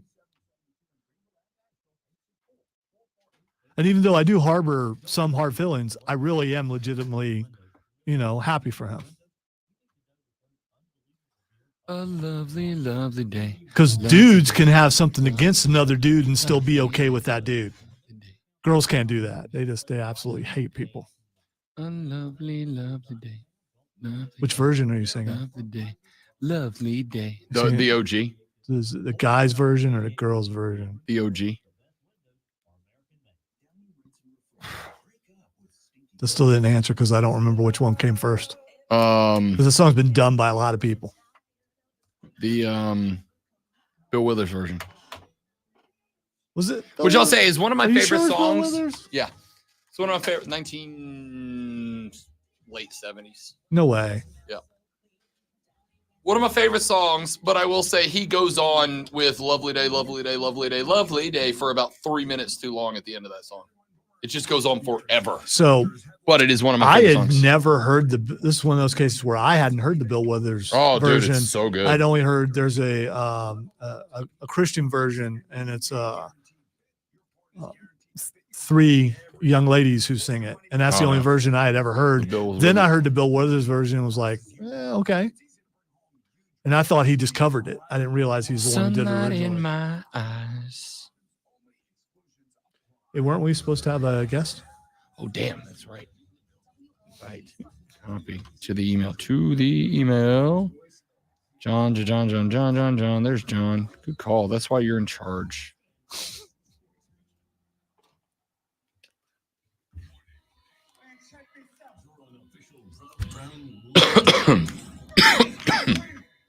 I'm dying.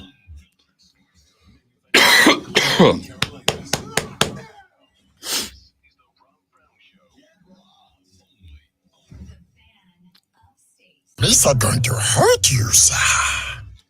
Good morning. It is a good morning. I mean, I can still hear. Lonzo is a superstar. There it Shut is. the hell up. Okay. Yeah.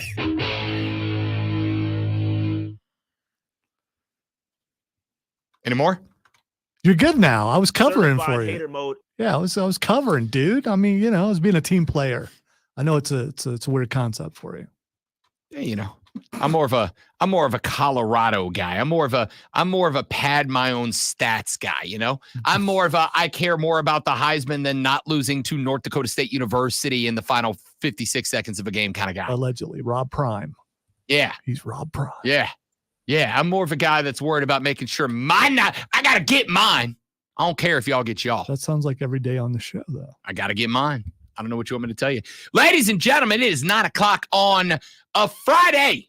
And at 9 o'clock on a Friday, got to get down on Friday. We welcome in the boys from the Moving the Chain Pod to spin you around the world of high school football here across the upstate of South Carolina. Now, I say the boys in the Moving the Chains Pod, but Kevin, I can only assume, got absolutely toe up from the flow up at a Hootie and the Blowfish concert last night. And Jarrell made his once-a-year gracing of us with his presence last week.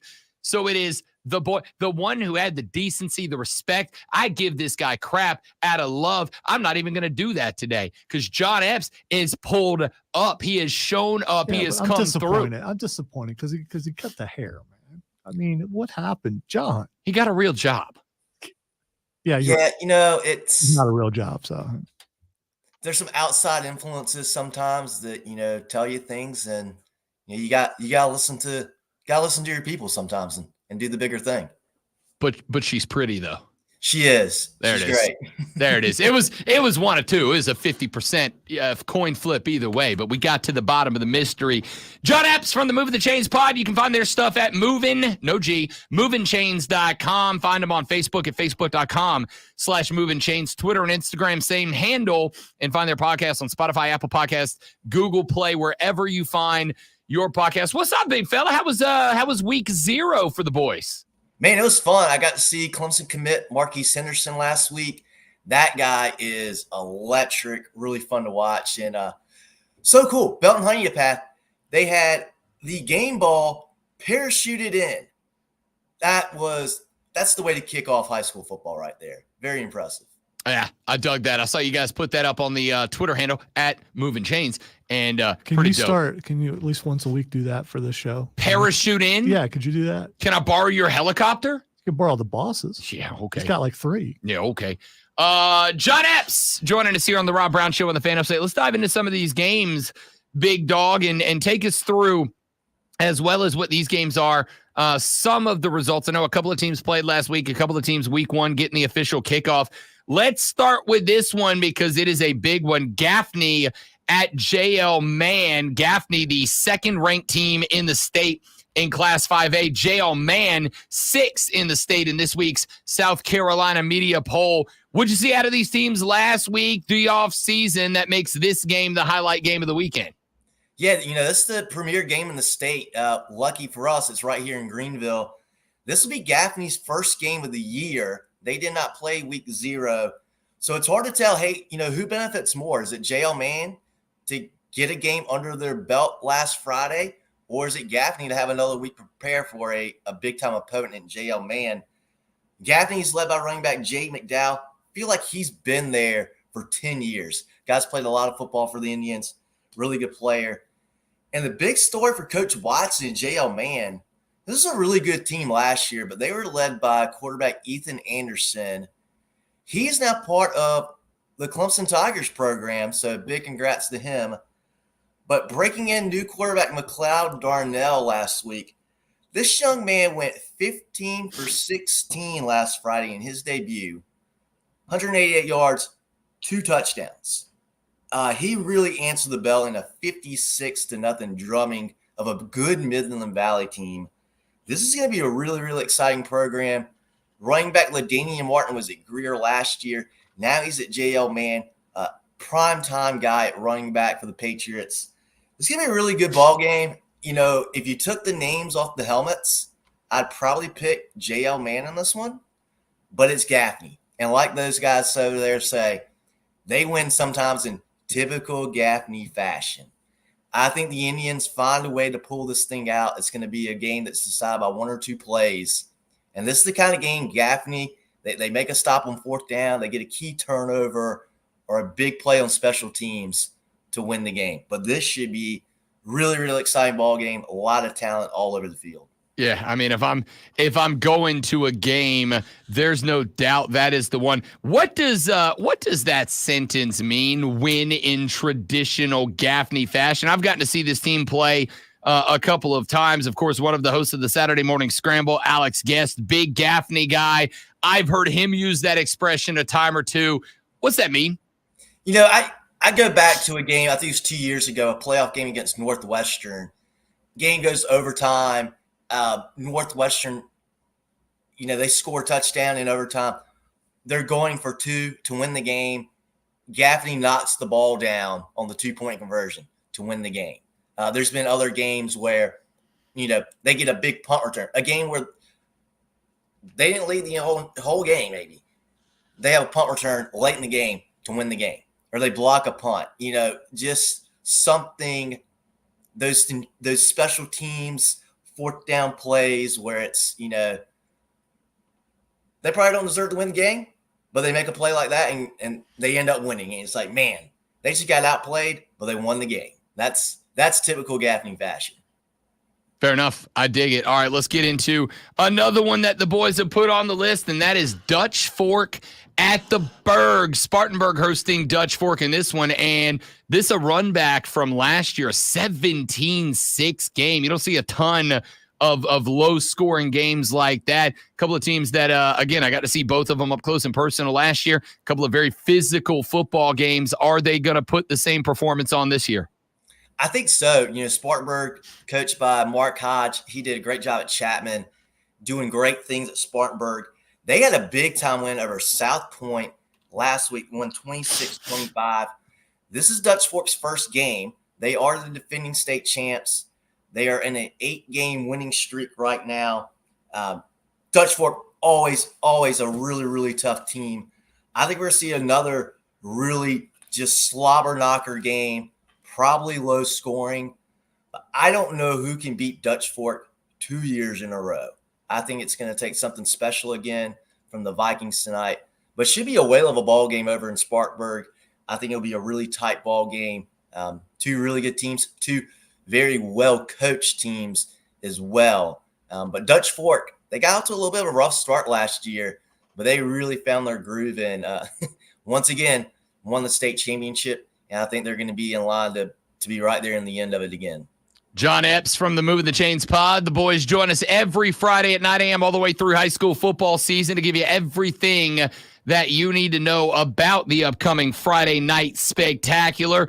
Right here on this station, as always, you'll be able to hear the Burns Rebels football. The Rebs on the road at Irmo. This is a 5A matchup this year. Irmo led by quarterback A.J. Brand and wide receiver Donovan Murph. Of course, we all kind of know where Burns is this year, not just being a team that are Road Warriors playing every week on the road as Nixon Field gets upgraded, but a team that, I mean, just about everybody who was anybody from last year's team transferred out. Bunch of guys ever. I saw Kamarius Bomar's name pop up over the weekend. I mean, you know that this was going to be, I think, kind of a difficult year to hit a hard reboot for Coach Reggie Shaw and have to spend the whole time on the road.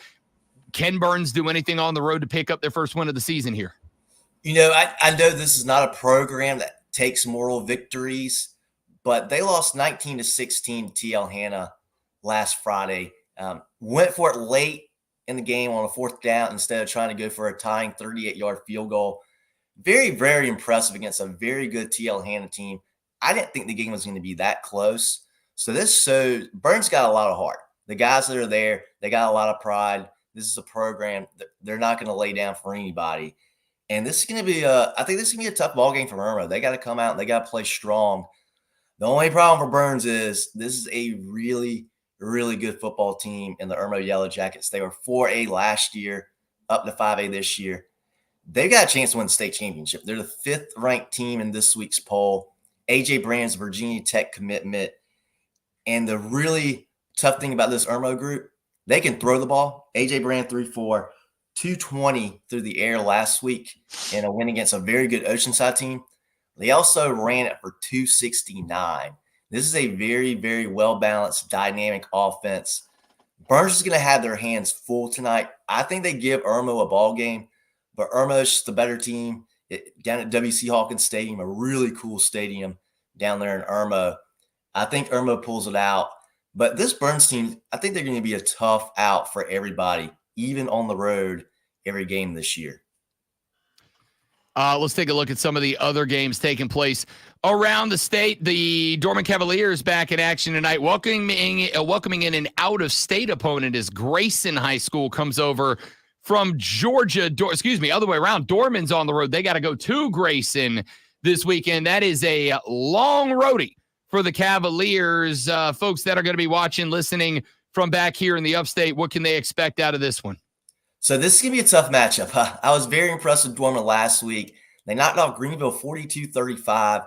Good win for Dorman. But Grayson is a premier program in the state of Georgia. They are just a different kind of animal. This will be a fun game for Dorman. You know, this is going to be, you're going up against a lot of D1 talent. And the one thing I want to mention about this game, Grayson has an offensive tackle. He's committed to Georgia. Now, this guy is not a guy you want to talk trash to. He is 6'8", 385. This is a kid, and he's 6'8", 385, going to be a Longhorn next year. Dorman's going to have a hard time pushing that guy around, but that'll be a fun matchup and certainly a fun game for Dorman to play. I don't think they get the win, but it'll be a really good experience for those kids to go down and play such a big program in the state of Georgia. Some of those are interesting, right? Like I've watched a lot of programs that go on these roadies, and ordinarily when you do, these are big time programs that, you know, they kind of got to pull opponents from all over the region, because beating up on the same high schools every year, eventually people start saying, yeah, not going to happen. These games can challenge a team like Dorman, so I'm interested to see that. St. Joe's at Chapman. Yeah, so both of these programs are now 3A this year. with the big realignment that happened. So this is a pretty big game for the 3A ranks. Last week, Chapman lost a tough game to Daniel, 41-21. St. Joe's beat Cardinal Newman, a very good private school, 40-30. This is going to be a really fun game over in Inman. I know Chapman lost a lot of production from last year's team, but I believe in this group. I believe in the Panthers. I think they're a really good team. I'm honestly not sure what to expect in this ball game. St. Joseph's been on 1A program for a while, has been very, very good at that 1A level. Coming up to 3A this year, it's going to be a different ball game for those guys. I expect this to be a really, really good ball game. I don't know which way to lean. I want to say Chapman because they're at home, but it's going to be a really fun ball game. Got a chance to watch Chapman up close last year. John Epps, man, I really enjoyed watching. That's a team that plays with a damn chip on the shoulder. Like they are coming out trying to hit somebody. I really liked watching that team last year. I'm interested in this one as well. Last one before we wrap it up. Woodruff is at Fountain Inn tonight. Talk to me. So this is really cool. Fountain Inn, this is the first year that Fountain Inn has got 12th graders on their team, almost playing down a cylinder, you could say, last year, only having your oldest kids being 11th graders. They're at full strength for the first time ever this year. They welcome in a Woodruff team that had a huge win over Clinton last week. So Woodruff is riding a high. They've got some real promise to have something special this season. I think it's going to be a tough game, though, for Woodruff. Fountain Inn, they got a win last week, beat Liberty. This will be a fun ball game. Two teams that have a lot of confidence, a lot of excitement around that Fountain Inn team as well. This should be a really, really fun game. I expect a big crowd at that game too. I want you to know, John Epps, I like you. You're a good dude, but you just got yourself canceled because you pronounced the T in Clinton. I try my best. And I know the saying is the T is silent but sweet. Look, he's got a good set of teeth. Again, they can't say the T because they ain't got front teeth.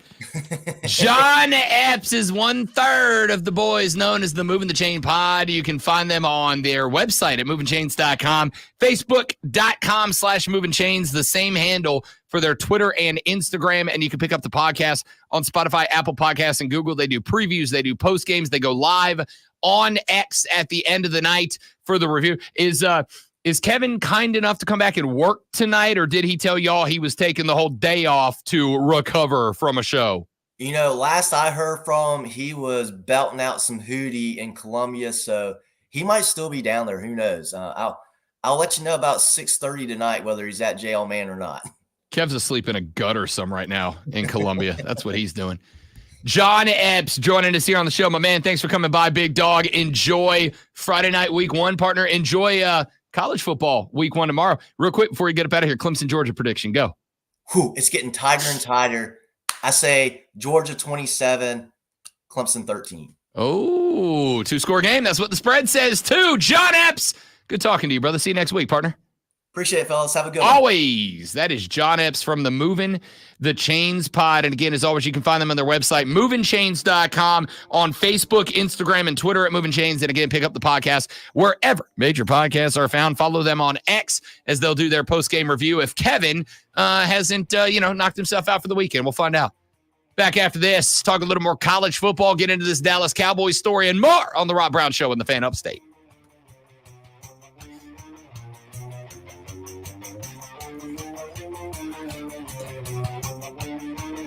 Are you stepping away? Okay. All right, guys, be right back. Stay right there for me.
every day.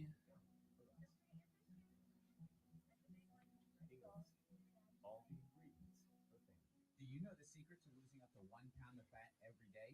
Hi, this is Dr. Elliot Hirschhorn with New Life Weight Loss, and we know the secret. Our unique doctor-supervised weight loss program makes it easy to lose weight, get healthy, and get your energy back naturally, safely, and effectively. If you'd like to lose unhealthy fat, Wow, that is calories, nice. no exercising, no prepackaged meals, no You can't cakes, park, though. no drugs, What's no that? surgery, go to You got time, hurry. mynewlifeweightloss.com now. To what? Oh. Before my wedding, less than a month away, and I'm very glad I worked with New Life. I am down 43 and a half pounds, 10 inches off the waistline, and Who is that? I look Is real that Tony? good in my wedding suit. If I can do it, you can too. Call them before the end of August. Tell them There's only two guys I know that can afford to drive a car like that. But what is that?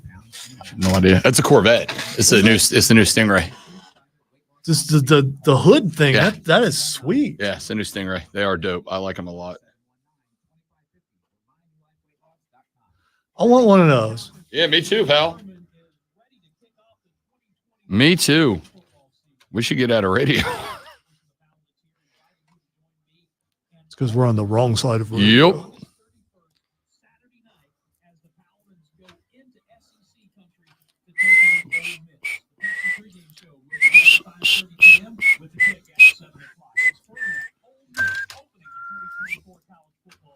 Dun dun dun dun dun dun dun dun dun.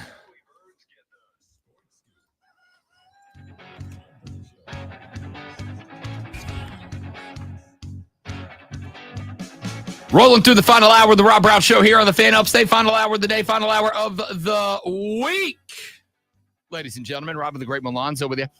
Did you see this Dallas Cowboys story that is developing? Because it's, what's the word I'm looking for? Freaking hilarious, to tell you the truth. Well, that's like 2 words, but still. I'm still right. It's still freaking hilarious. If you haven't heard it, it's pretty great. The Dallas Cowboys finally got done a deal for one CeeDee Lamb, who, by the way, I got strong-armed into playing fantasy football this year for the first time in like 8 years. Got CMC on the squad. Got CeeDee Lamb on the squad. Nice. I don't know how. I should not have. There's no reason that happened at all. Anyway, they got a deal done with CeeDee Lamb, and of course, all attention, all eyes turned towards a contract with Dak Prescott. Cowboys have said for a couple of years now, Dak's the guy. They want to stay with Dak Prescott. They want to get a deal done. Dak has decided that he is just going full flamethrower now. He don't care. He is out of what's to give about this situation. Dallas Cowboy quarterback Dak Prescott says he does not need a new contract extension to be done before the season starts. He says, I think it says a lot if it is or isn't, but however, it doesn't really matter to me, to be honest with you. Asked what he meant by that. What does it mean to say that I think it says a lot if it is or if it isn't? Prescott said, that's just how people feel. Dak, you can just say I. That's just how I feel. When you reach a certain level, you are no longer just an I. You're the people. I mean, you and Dak rolling deep in that club. Anyway, this is fun. Jerry Jones said, quote, you could easily say if you haven't seen it by now, you haven't seen it. I'm such a fan of Dak and appreciate all of the great things that we all know that are there. And I appreciate his work ethic more than anything out here. I can't tell you how proud I am that we've got him this year to start the campaign. When you look at the situation, you've also got to weigh, okay, what are the consequences of the other side of the coin? And so Dak's situation right now for me, from my mirror, has more to do with our situation than it does with the merits of Dak Prescott being the quarterback of the Dallas Cowboys. I don't know what that sound was, but I've never been more turned on. I've never been. All right, never mind. Don't say that on the radio. That's a bad thing. Your mom might be listening. Stop. So there's that. Anyway, So JJ basically said, and what is the right thing? What is accurate? What is correct? All right. What is accurate and what is correct? JJ said, you've got to evaluate it from the other side. What are the consequences if we sign Dak Prescott to a long-term deal? We give him what he wants. We give him like a 4-year deal to stay on board as the quarterback of the Dallas Cowboys. What if it goes squirrely? What if it turns out that the haters,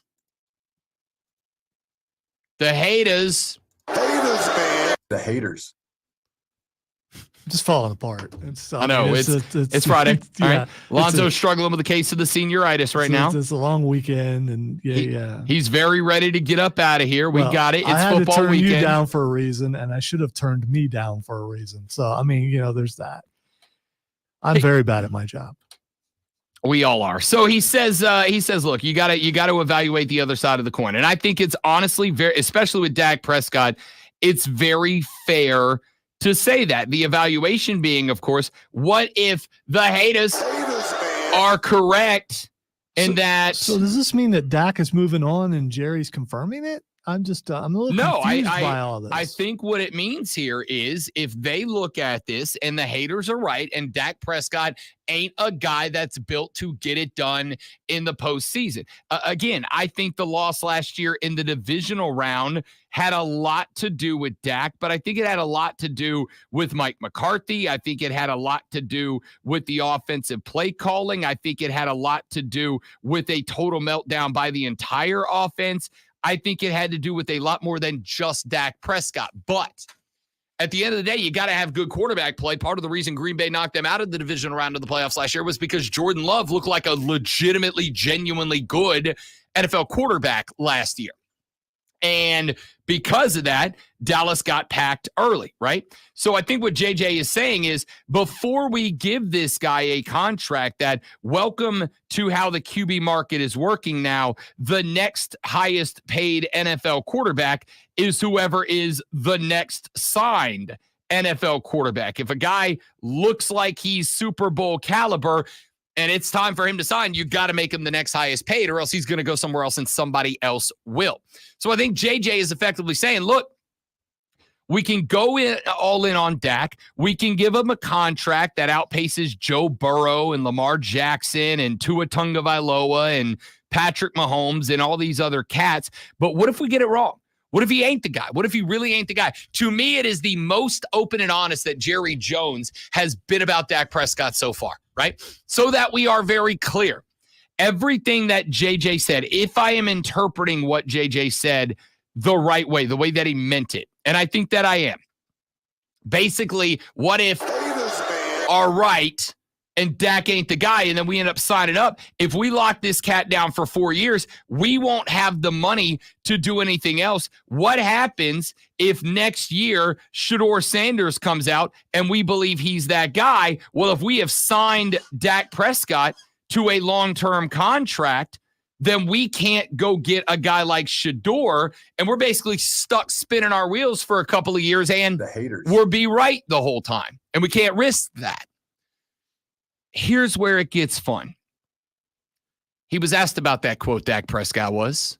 He was asked about that quote, and he said, quote, "That's the business and the nature of the game that we play." Yeah, I mean, I stopped, honestly, listening to things that he says to the media a long time ago. Doesn't really hold weight with me, end quote. So basically, JJ said, look, we got to make sure that signing Dak to a long-term deal is the right thing to do. It was the right thing to do for CeeDee Lamb, but we got to make sure that Dak is him before we pay him to be him. And Dak turned around and said, what JJ says, quote, doesn't really hold weight with me. From what I hear, finally Dak is going to be moving on. And we're going to see what his value is. That's what it sounds like to me. It really does. Jerry Jones usually is all for everything Dak, and then now he's not. It's just, It's a turn that I agree with. This is why that is interesting to me, because it is I think it is fair to infer that this is JJ like slow burning, that this is it for Dak, right? You do it this year or you don't do it. And I think that's the play from Dallas. I think they have decided that they are going to commit into either Dak gets it done this year or we're going to move on from Dak, right? Because even if it's not Dak's fault, it's still the most important person on the field. And in order to keep Dak around for much longer, you're going to have to make him the highest paid quarterback in the National Football League. And if you are going to make him the highest paid quarterback in the National Football League, while we wait to see what the next round of cap reset looks like, you're basically taking away from the ability to sign other guys elsewhere. You're locking up that money in your quarterback. So for me, I think what JJ is saying is, if Dak wants to be the highest paid quarterback in the National Football League, then Dak has his opportunity this year to earn it. Dak has his opportunity this year to go get that cheddar, to go get that bag, to get paid by taking us where we want to go and where we want him ultimately to take us. I think that's what JJ is saying. And I think Dak is basically firing back at this point that JJ's just playing the game. JJ's just playing the game, and what JJ has to say doesn't bother me at all. I'm going to go do Dak Prescott things, and if they want to pay me, they will, and if they won't, I'll go somewhere else. But the fact that these two guys have clearly not been talking to each other about this, right? They clearly are not working on anything, tells me that Dallas is making decisions, as they should. They are making decisions, but they are not in open and constant communication with Dak Prescott. And if that is the case, boy, howdy, this might be a long freaking year for the Dakless Cowboys. Actually, next year, they'd be the Dakless Cowboys if it goes this way. I'll tell you what I'll be doing today from 3 to 7 p.m. is I will be tuning in to Wire with Cole Bryson and Diesel, because I am insanely curious as to what Cole Bryson, noted Dallas Cowboys fan, is going to have to say about this. I got an owner and a quarterback getting after it in the media right now. That team's not on the same page. All the folks betting the Dallas Cowboys to win the NFC East this year, I'm thinking I might go put me a little change down on the Washington Commanders. Bum, bum, bum, bum, bum, bum, bum. To get by with JD. At least you didn't say Giants. That's where I thought you were going. No. So, Philadelphia. That's maybe. That's the other call. Yeah. That's the other call. All right, let's take a break. We'll come back. Little college football out until we wrap up the show, and then we all go home and take a 12-hour nap until it's football time in America, baby. Rob Lonzo and you wrapping it up next on the Rob Brown Show and the Fan Upstate.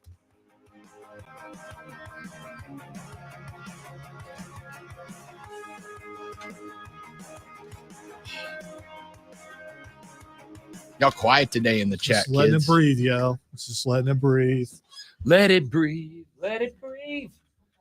Let it breathe. Let it breathe. Play the damn commercials. Let it breathe. Bow, bow, bow. Hey, you're not the boss of me.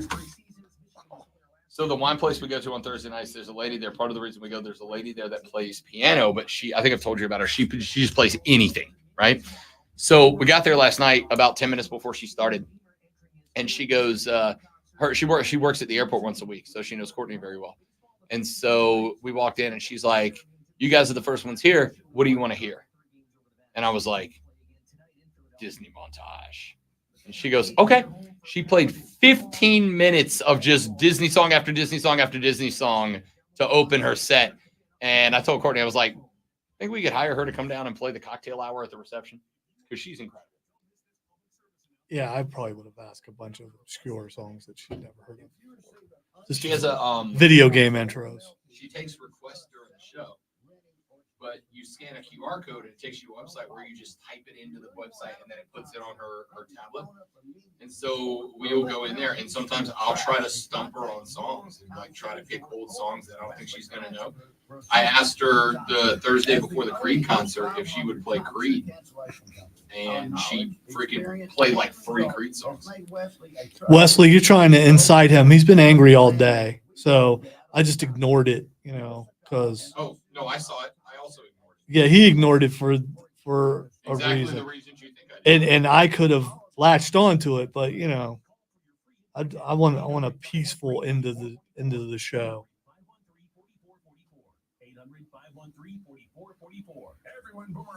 Yes, ask why Logan has a video going around on the internet where he pushes a dog off of a pontoon boat in order to film himself jumping in to Is save that a it. pontoon boat? I thought it was going faster than what a pontoon could go. And he pushed the dog between the pontoons, where the motor is. So that was super cool. I saw it. Yeah, I am now very anti-Logan Paul. Okay. I actively want him gone now. Okay. And Jake Paul. See, Wesley, you see what you did? This is why we didn't mention your comment. Ask him when he's going to stop fighting 58-year-old grandfathers and fight a real fight.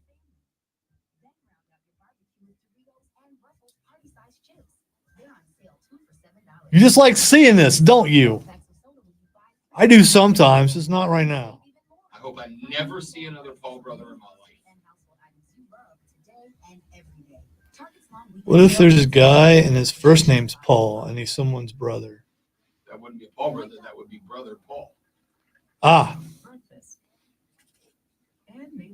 kind of like a chief who acts. Yeah. Right. Yeah. Okay. All right.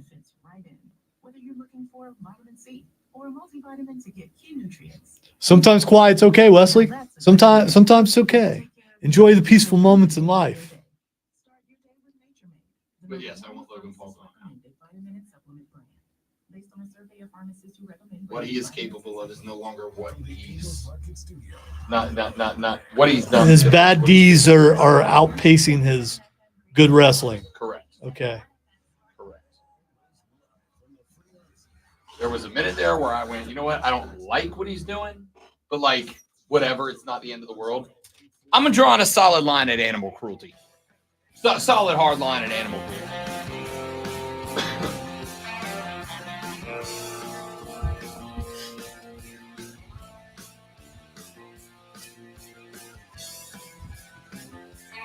Kind of dig it. It's like very 90s pop alternative. It's my vibe right now. It is. It's a very bouncy vibe. I dig it a lot. It's very like, I don't know what you say, like early Wallflowers. You want to know the name of the song though? It's Matter of Course. Matter of Course. Which kind of fits the song. I'm good. I like it. Brandon Ayuk catches a 4-year, $120 million extension with the 49ers. It was the same deal that the 49ers had been offering Ayuk since back on August 12th. I think that this was a game of chicken between Ayuk and the 49ers, and the 49ers won. Basically what happened here was they offered him the 4-year, $120 million extension back on August 12th. I think Ayuk thought that he was going to get the 49ers to blink and the 49ers to blink first by not signing, because I believe that he thinks, as I do, that Brock Purdy can't do it without him. And Debo and Kittle and CMC and all the other talent that they've got at Juszczyk. That's a good team. But I think he was waiting for the 49ers to effectively panic. We don't think we can get it done with just Brock Purdy. We have to have Brandon Ayuk. So give him what he wants. Give me what I want, I think was the play that they were going for there, or that Brandon Ayuk was going for there. And I think the 49ers won this a few weeks ago, because you will remember the 49ers went ahead and gave Brandon Ayuk permission to go seek the trade. Now, the thing was, all the parties would have to agree, right? Ayuk would have to agree, the Niners would have to agree, and the tradee would have to agree. And from what we understand, based on the fact that alongside Brandon Ayuk would come Brandon Ayuk's demanded contract, making him one of, if not the highest paid wide receiver in the National Football League, there weren't a ton of teams that were willing to do that. There weren't a ton of teams that were going to be willing to sign Ayuk for the biggest wide receiver deal potentially in history. And I think the 49ers knew that. So I think the 49ers said, you know who will be able to afford him? Bad teams. Bad teams with low salary caps. That's who will be able to afford it.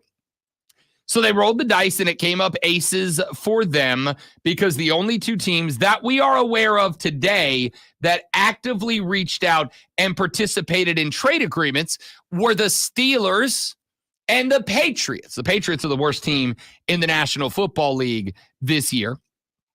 And the Steelers are a big, fat question mark with Russell Wilson and Justin Fields. Big, fat question mark. So effectively, they said, you know what? You can go find a trade partner if you want to try to find somebody to dance with you. There were two that were serious. It was New England and Pittsburgh. And they said, all right, bud, you want to go? Enjoy Foxborough, Massachusetts, and a 2-15 season.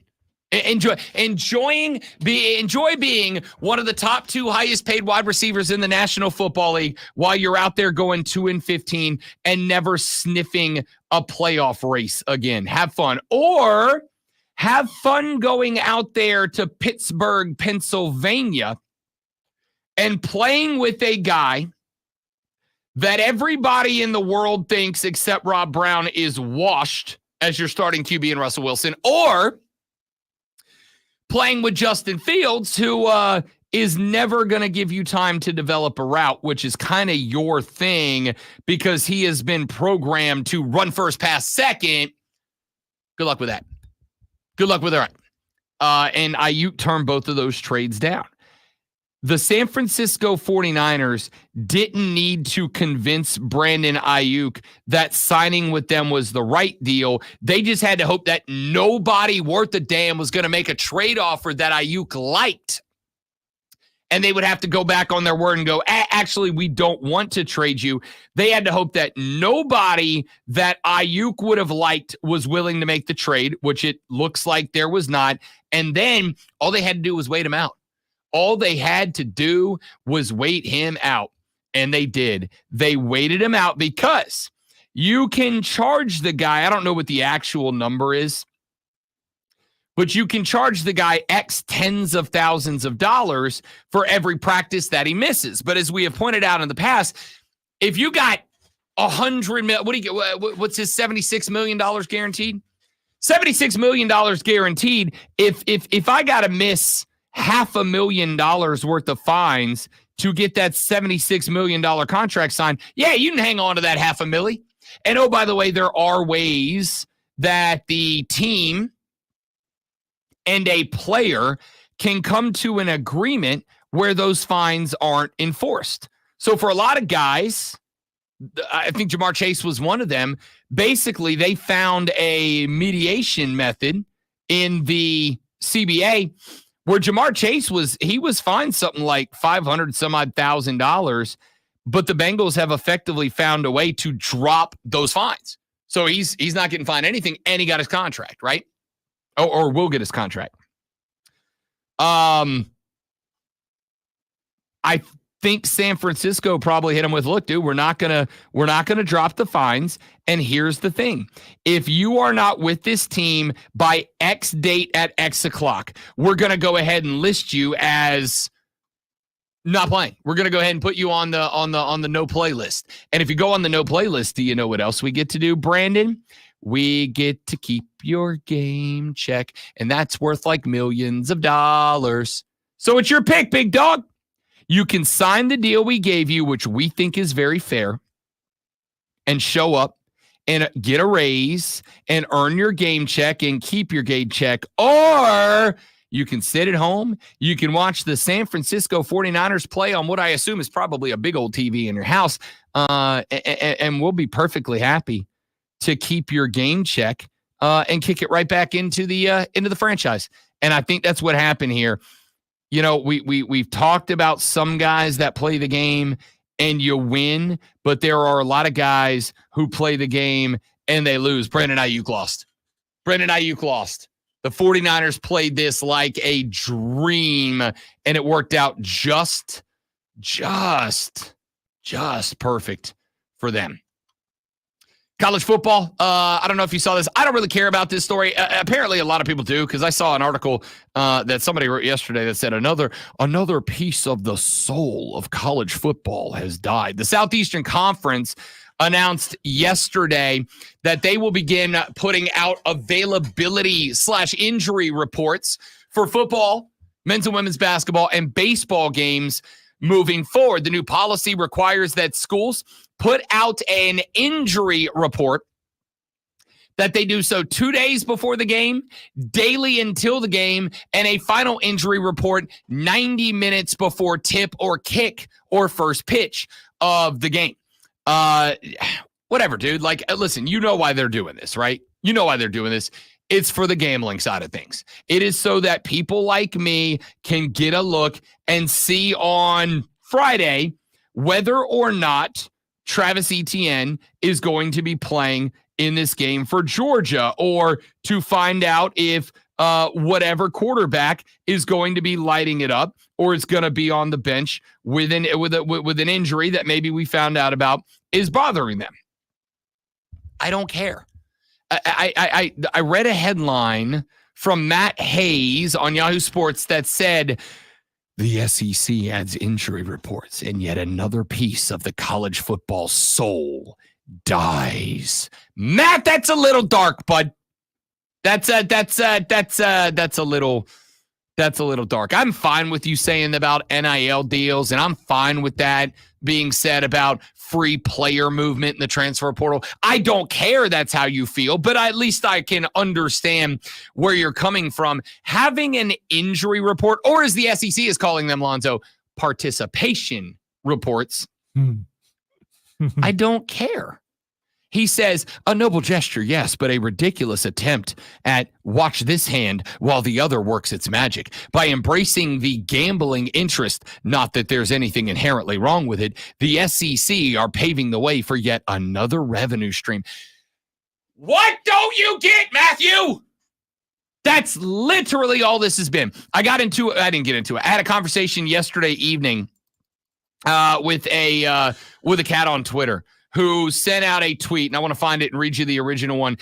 He said, I don't like this clock not stopping after a first down in college football. Dudes, I don't know if you noticed this last night. The games were the exact same length as the broadcast as they've always been. Do you know why they stopped moving the chains on first downs? Bueller? So they could fit in more commercials, my dudes. Stop pretending like it always hasn't been this way. It always has. At least this one doesn't impact the freaking game, right? At least this one doesn't impact the actual game. The land of collegiate football has always been about the almighty, mighty, mighty dollar, boys. And now the Rob Brown Show presents Twitter. Before we get to what the X, I just want to say I love the 2-minute warning that they're not allowed to call 2-minute warning. The 2-minute warning. The 2-minute timeout. The 2-minute timeout. It's called, because they don't want to call it's now called a 2-minute timeout. Well, you don't want to be too much like the NFL. Yeah, you would not want to do that. Yeah. All right, the first thing is Xing. I don't know if you knew this was coming up. Labor Day is Xing. I do know that Labor Day is coming up. It is this Monday. We will not be here on Monday. We will be off on Monday. So I hope you all have a lovely 3-day weekend. Don't forget for Bet for the Cycle tomorrow, noon to 4 on the BetQL Network with myself and Cody Decker. Labor Day is also the Lady Friend's 40th birthday. So once again, as we wrap up the show, Courtney, I love you. You're the best thing that's ever happened to me. Happy birthday. And of course, you're older than me. Wow. Not by a lot. Well, let's jump away from that. By enough. The next thing is Xing is College Colors Day. College Colors Day. You know, we did this in, this was a thing way back in the day, or at least for me, it was in my school, in elementary school. They did College Colors Day. And so basically you were allowed to, I mean, not that you weren't allowed any day. They still but do it by the yeah, this was the day that you were encouraged to wear your favorite team's colors in. Well, when I was growing up, I'm from Louisiana. All my family went to LSU, so I grew up an LSU fan. And I remember in elementary school going to school in my LSU purple and gold, and I was in Florida Panhandle, and at this time it was pretty much all FSU and Florida fans, and having everybody make fun of me for it. And that's it. There's no positive spin to this story. It was just people are jerks. Well, so apparently you were harmed. I've been bullied my whole life. Mentally, and you're still trying to find ways to cope and recover. My poor therapist doesn't get paid enough. Good luck with that. I know. The next thing that's texting is Rutgers. Rutgers last night was playing Howard. They scored a lot of points, including a last-minute bleep you tutty on the way out the door, a tutty that the Howard head coach was none too pleased about and has made that very well known on the social media today. And I believe that the Scarlet Knights are getting beat up on for dropping an extra 7 to house the Howard, whatever they are. Well, whatever. And you and I both have the same belief. You don't like it, stop it. Yeah, I will say. Oh, you're not going to pull back. No, from that. I'm going to add a caveat. Okay, I am going to say when it's one of those ones where you're paying a school $2 million to come up and allow their very clearly and obviously incapable of competing players to go out there and get their asses kicked for the school to profit off of it, then I'm kind of like, all right, maybe there's a line in the sand. It's different if it's, if Georgia's up 45 on Clemson and they pop another 7, I don't care.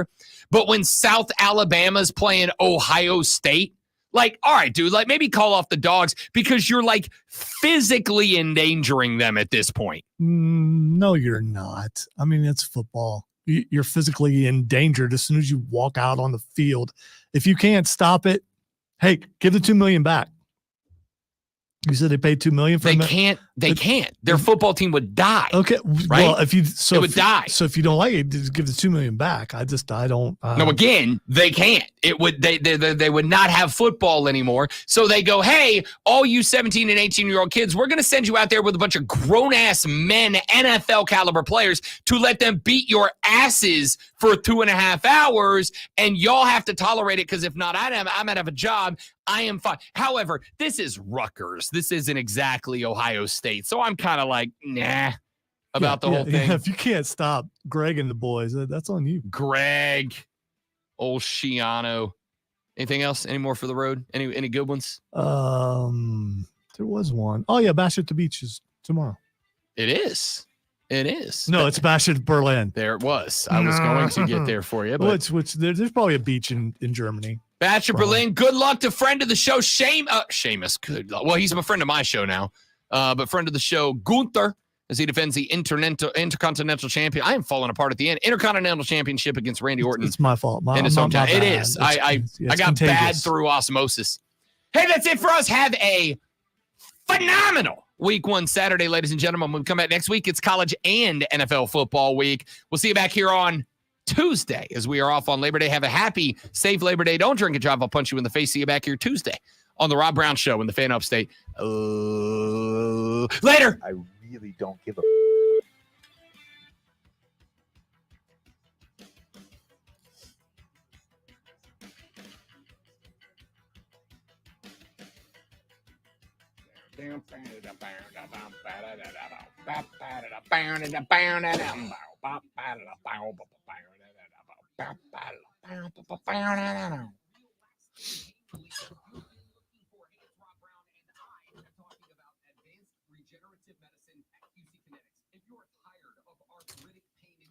All right, my dudes and dudettes. I got to go put in 5711 promos and send Lonzo some live reads because I didn't do it yesterday.